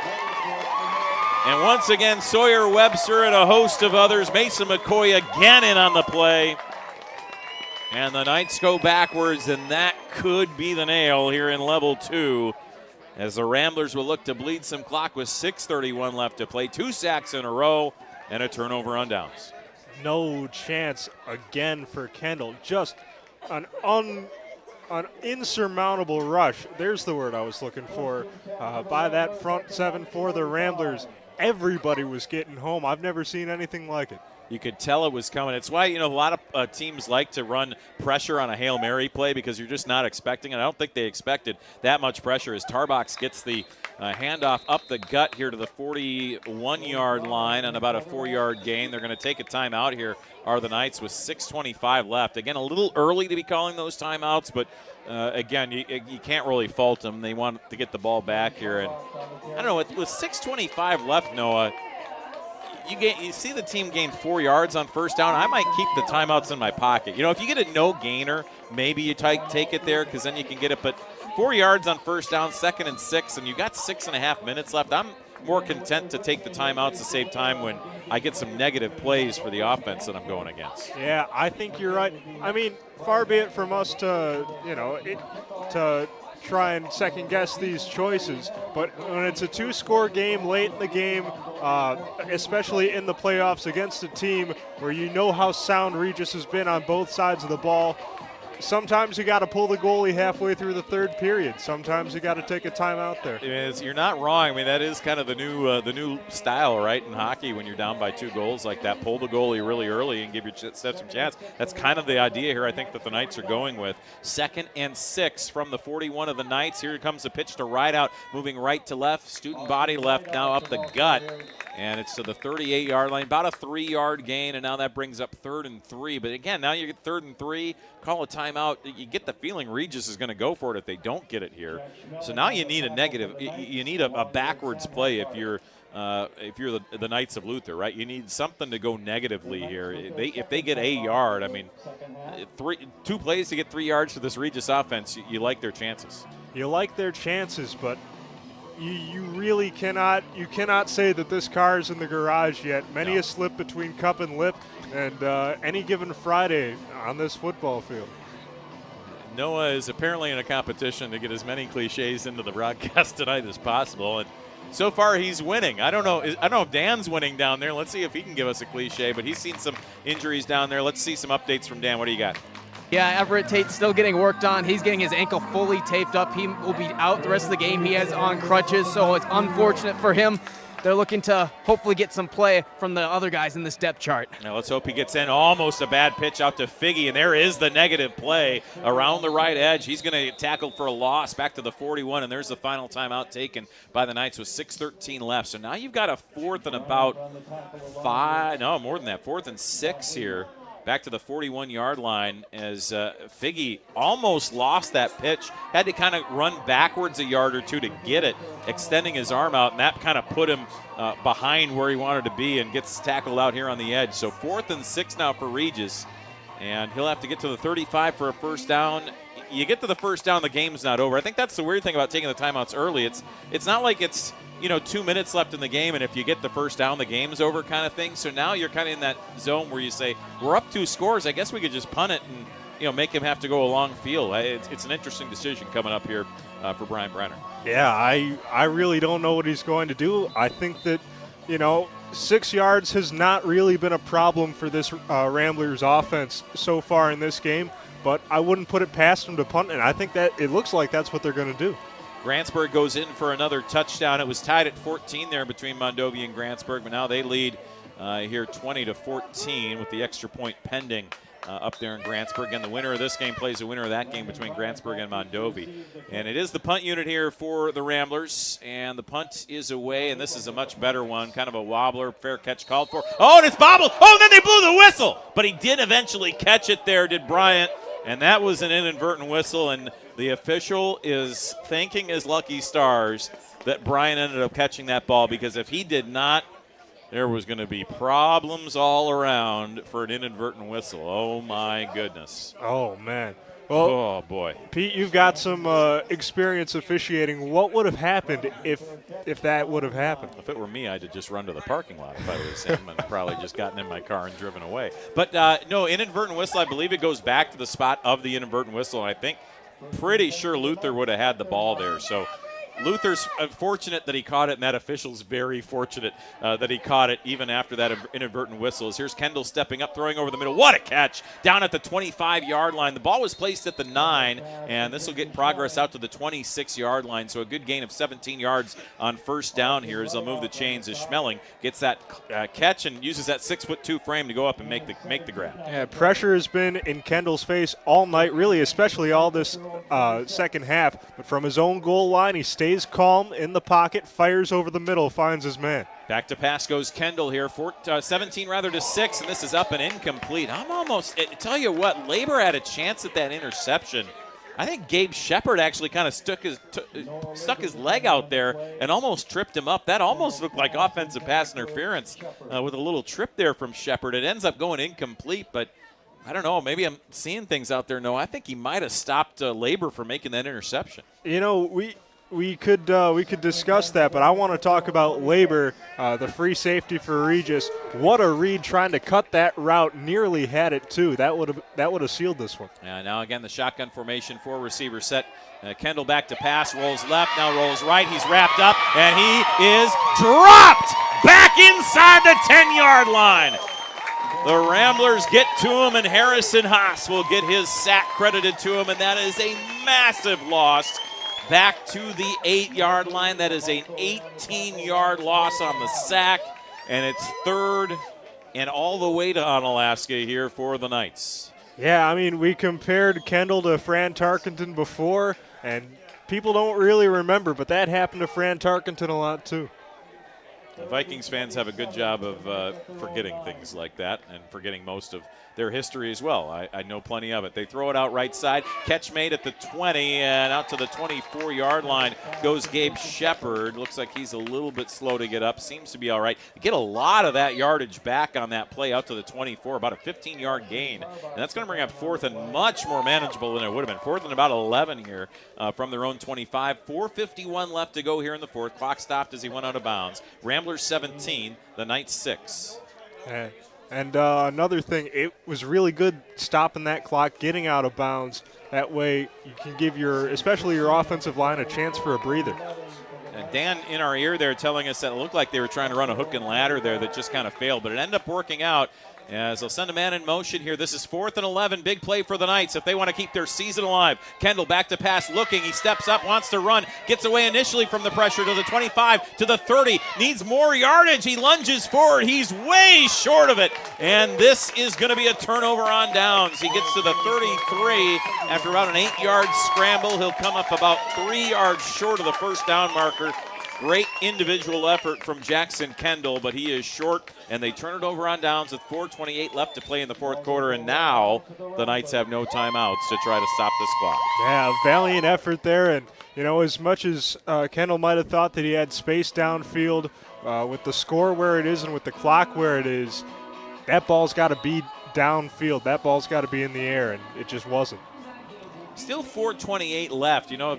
Again, I know it's a 2-score game, 17-6, but if there was less time, you might even let Regis get this ball in here if they had less time. As now Tarbox rolls out of some tackles, gets nothing on the plays. He tried to bounce it out to the left edge, tackled back out on the play there by Caden McCullough, and a loss of 1 to the 33-yard line, 2nd and 11. It's too many points. If this was like a 3-point game, you could let Regis go in and score so you get the ball back, but again, they have enough time where they're trying to come up with a defensive stop.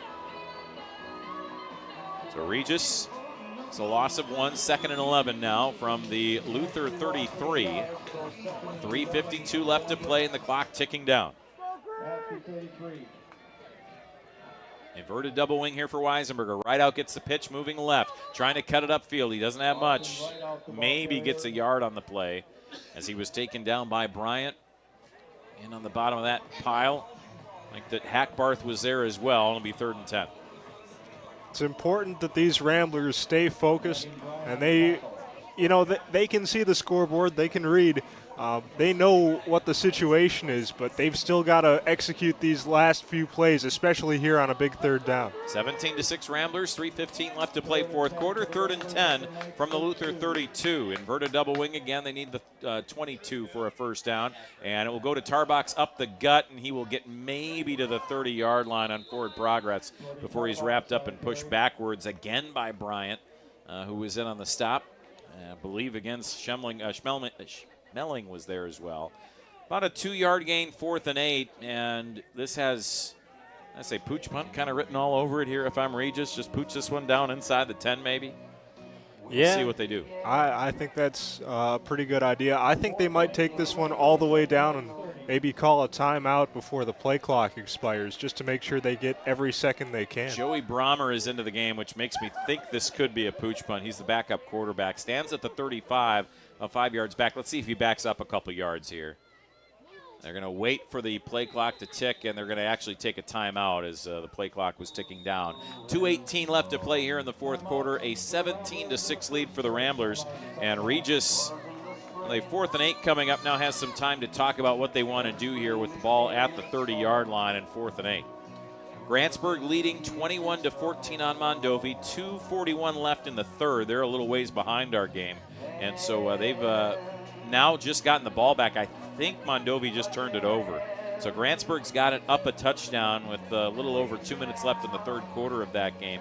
It is Coleman and Abbotsford there, and it looks, trying to get a look here as to what's going on. Coleman's up 7-6 on Abbotsford with 5 seconds left there. I think Coleman has the ball.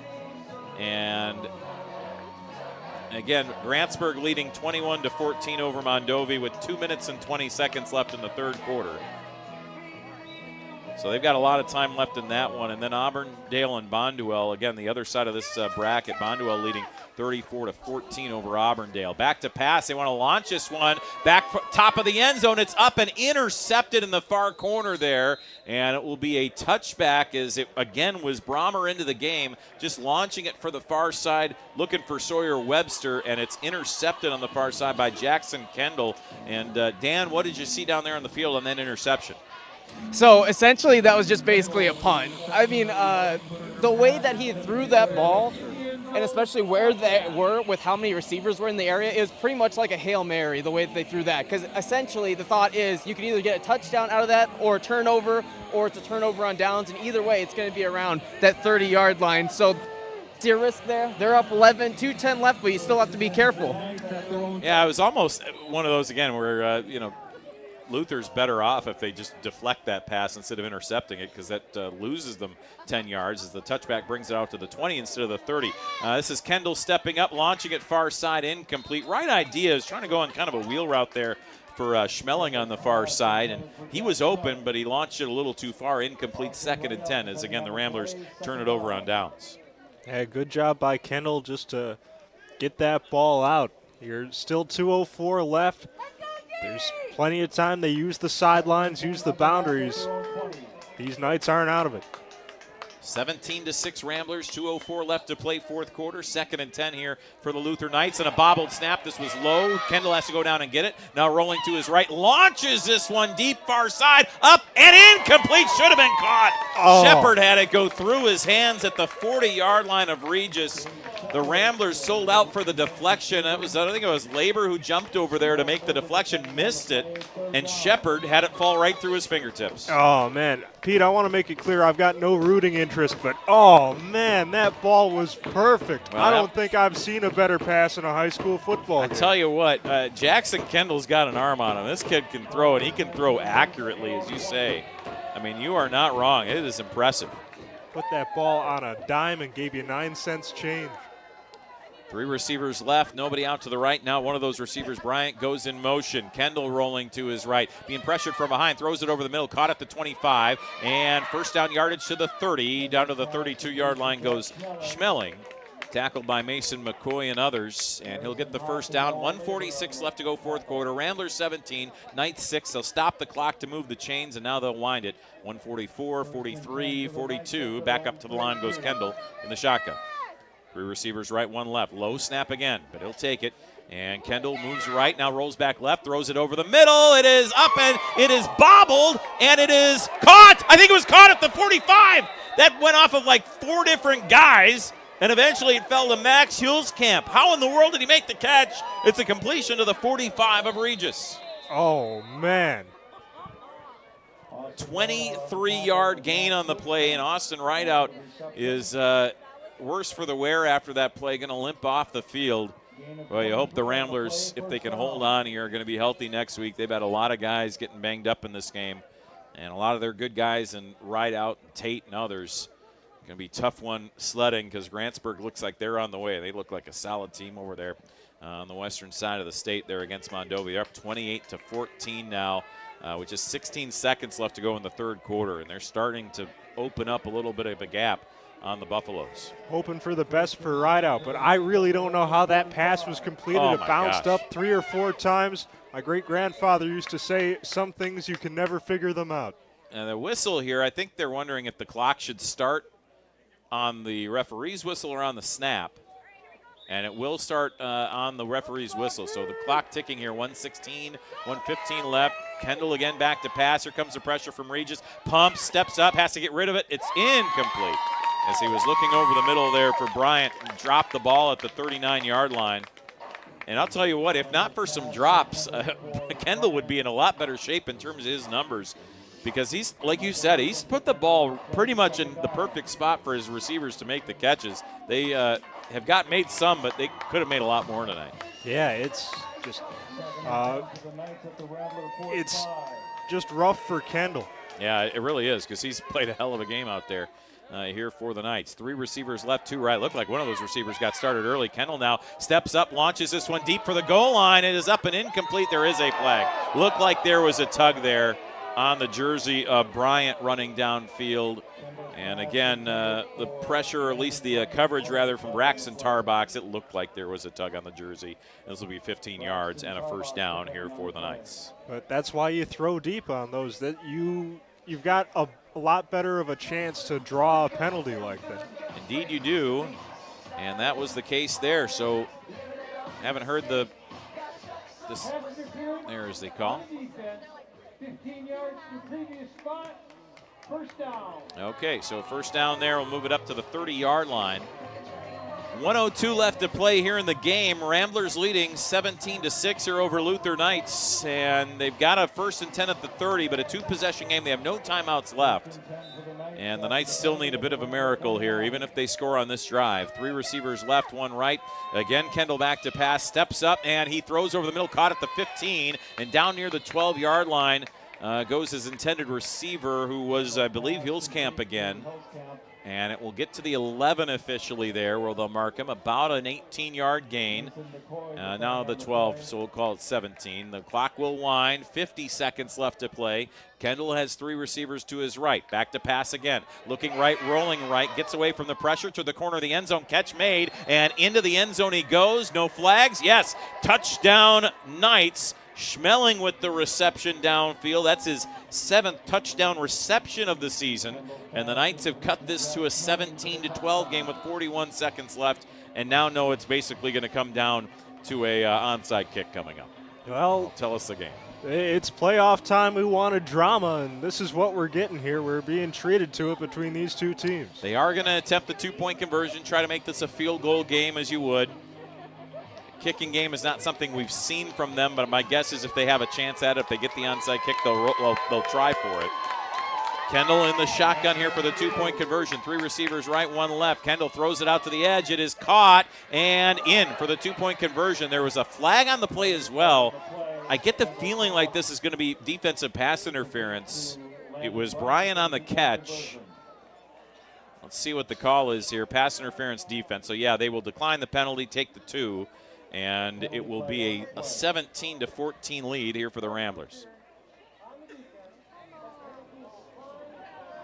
All right, so you kind of heard in the distance there that it was declined. So 17-14 the lead for the Ramblers. Onside kick is going to determine. I tell you what, we'll keep it here just so we don't miss that onside kick as well. Noah, again, we've been entertained. Another great game here, right? It's playoff football. And, you know, the Ramblers in years past, right, when they've made great runs, a lot of times level 1, level 2, they've run away with games. They didn't run away with it last week. They haven't run away with it here today. Doesn't mean they're a bad team or anything like that, but it just means that this Division 6 field that they have seen, it's been really, really good. It's good football here in the playoffs. Yeah, it's a really strong field in this division. Nobody can accuse the Ramblers of not earning the win last week. If the score holds, they won't be able to accuse them of that this week either.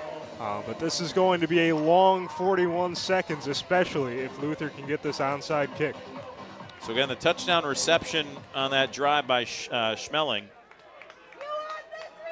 And the touchdown making it in the two-pointer, 17-14. Ramblers, or pardon me, the Knights rather lining up for the onside kick. Here it comes to the far side, and it is waiting to go the 10 yards. It never did, and the Ramblers fall on it. Knights are waiting for it to go 10 yards. It never did, and the Ramblers said, all right, we'll just fall on it at the 49-yard line, and that is exactly what Tyler Gehling did. Hasn't made a lot of plays today, but he made a big one there falling on the ball, and Regis can take a knee and the game's over. Yeah, we talked about the first half and what kind of a difference a yard makes. We were joking then, but this time 9 yards on that onside kick when you needed 10.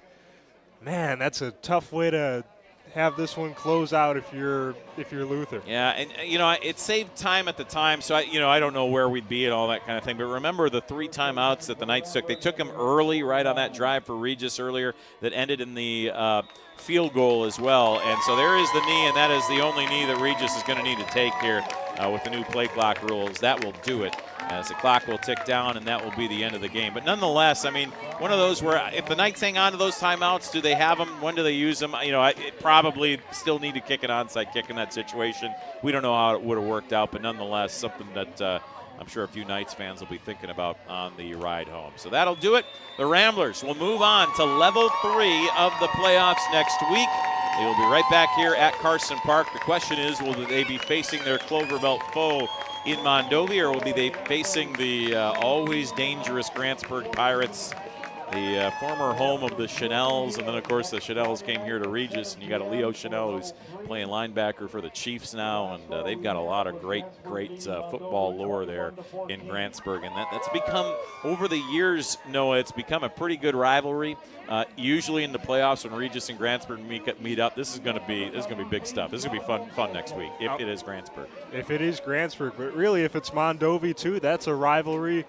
I think it's going to be fun no matter what. All right, we'll take a 2-minute break. We'll come back with our post-game show here on Classic Rock 92.1. The final score, it's the Regis Ramblers 17, the Luther Knights 14, as Regis advances to level 3. We'll talk about it on our post-game show right after this here on the Ramblers Sports Network.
Welcome back once again here to Carson Park. The final score, it's the Eau Claire Regis Ramblers 17 and the Luther Knights out of Onalaska 14 here tonight. Pete Knudsen with you, Noah Schwartz with us as well. Lanzon's on the sideline. Special thanks to Dan Price back in studio on the radio side, and of course Zane Cullinan here on the video side as well, and our great video crew on the Rambler Regis Catholic Schools YouTube page as well. Again, 17-14 the win for the Ramblers, a game that you heard right here on Classic Rock 92.1 FM, WMEQ, Menominee, Eau Claire, Chippewa Falls, rock921.com, and iHeartRadio. Noah, your impressions of this game, like we said, I mean, the Ramblers have now won 2 playoff games by a scoring margin of +4, basically. They won by a point last week and by 3 here tonight. There have been no easy games, and, you know, is it the Ramblers not being as maybe dominant as they'd like to be, or is it just the teams in this bracket in Division 6, and again, they're used to playing a lot of times in Division 7 in the playoffs, are just that these teams are really good? I think it's probably the latter, but what's your thoughts? Well, albeit it's a 2-game sample size, I could be wrong, but I think that it absolutely is the latter. I mean, last week against Fall Creek, for an 8 seed, that was the strongest 8 seed I've ever seen. And here again for the Luther Knights, the 4 seed, they came in there, and both teams, they gave Regis a run for their money, and Regis just that much better. Yeah. And that's all it takes. Ends up being a Schroeder field goal, ends up being the difference in this game as well. Again, the Ramblers didn't score a touchdown in the second half. They were leading 14-0 at the end of the first half, and all the points for Luther, again, that kind of got them close in this game, came later in the game as well. I think the big question mark, and let's go through the scoring here real quickly before we talk about that question mark, is going to be injuries. But let's talk about and recap the scoring again. Regis scored on their first drive of this game. It was an 85-yard drive capped off by that 60-yard touchdown run for Brody Tarbox, making it 8-0. They put the 2-point conversion in as well. And then at the 7:31 mark of the second quarter, Harrison Haas would get the second touchdown on the board for Regis as well. 13-yard touchdown run made it 14-0 as the extra point was blocked. Earlier, the drive before that, Luther fumbled the ball inside the red zone. You felt like that was going to be a big play in that, and it ended up being a big play as well. It's 14-0 at halftime, and the first score of the second half was Luther on a 1-yard Bryant touchdown run that made it 14-6 with 3:05 left to go in the third quarter. But then the next drive, Regis pushed it downfield, got up by 2 scores again with that field goal from Schroeder, 21 yards at the early fourth quarter mark. 9:37 left to go in that fourth quarter. 17-6 Regis. You saw that late touchdown reception from Jack Schmeling that made it 17-14, but they couldn't get the onside kick, and it ends up being a 17-14 win here tonight, Noah. And I think the real question for Regis in this in level 3 is going to be, is everybody healthy, right? I mean, Everson Tate got banged up on that in the game. Austin Rydell was banged up a couple times. Noah Labor was banged up. It didn't look like anything like season ending or out for the next week type of stuff, but they're going to be guys where you wonder, will they even get any practice reps this week, right? Will they probably be kind of doing the more mental reps as they get ready for Grantsburg, Mondovi, whoever it is, because likely those guys are going to have to get healed, and there's not going to be probably a whole lot of physicality for them the next week until that level 3 playoff game. Yeah, that's going to be the $64,000 question here for these Ramblers. And it's all a lot of key players, a lot of injuries that you can't really speculate. And we don't have medical training, but they didn't, as you said, they did not look to be season ending. So obviously you're hoping for the best. In the meantime, they don't ice injuries anymore, do they? They came out and said that was no idea. Counterintuitive. But whatever the new, I got a solution for you, Noah. Hot ice. Hot ice. You heat up the ice cubes. It's the best of both worlds. Genius. Yeah. Genius, I tell you. But yeah, no, they're gonna. Yeah, well, you see a lot of college teams and NFL teams do now, and you see on the NFL side all the time. Hey, guy gets hurt. They end up, it's basically just mental reps all week, and they don't get going until, like an hour or so before the next game the next week, because they're trying to keep them as fresh as possible. So I wouldn't be surprised if Everett Tate, just kind of stays on the sidelines in practice this week, and you get him as physically healthy and ready as you can, and don't force it there, because these guys are in shape. They're, they'll be in, this is basically going to be week 12 of the season for them, something like that. So, they know what's going on out there. It's just a matter of making sure your body's ready to go. So that's going to be the big question next week. And if it's against Grantsburg's got some size. They play that spread offense, and they might be the best offense that this team has seen this year. So it's going to be tough regardless. Mondovi's a solid team too, but Grantsburg's up 28-14 right now on Mondovi in the fourth quarter. I think about 9 minutes left, and so they need. It's going to be tough. It's going to be fun. Oh yeah. Looking forward to next week. Should be a fun one, that is for sure. Again, Grantsburg leading 28-14. You can catch all those scores. You're still doing Football Friday Night tonight? I think we still have it on, right? Yeah. As soon as we're off air, I'm going to send in the score, and we'll find out what I'm calling in. Yeah, Noah will be doing a report on Football Friday Night. You can catch that show over on News Talk WMEQ. That's AM 880 in the Menominee area and 106.3 FM in the Eau Claire area. And you, of course, listen to it on the iHeartRadio app as well. 9:30 to 11, and they'll have scores from all over the state and a lot fewer scores to report, being that we're in the second round of the playoffs. So you'll probably hear more in-depth reports across the state as well to find out what all is going on. So stay tuned there. We will be back here at 7 o'clock next week to bring you Regis in level 3 against Mondovi or Grantsburg. Should be a lot of fun. Good job tonight, and we'll see you next week. Sounds great. All right, good deal. Special thanks, as always, to Coach Brenner for joining us in our pregame show. For Dan Zons down on the field, for Dan Price back in studio, for Zane Cullinan here, and Noah Schwartz to my left. I'm Pete Knutson. Your final score here in Level 2 of the Division 6 playoffs. It's the Eau Claire Regis Ramblers 17 and the Luther Knights 14. Chris, Connor, I'm rounding third and coming for home.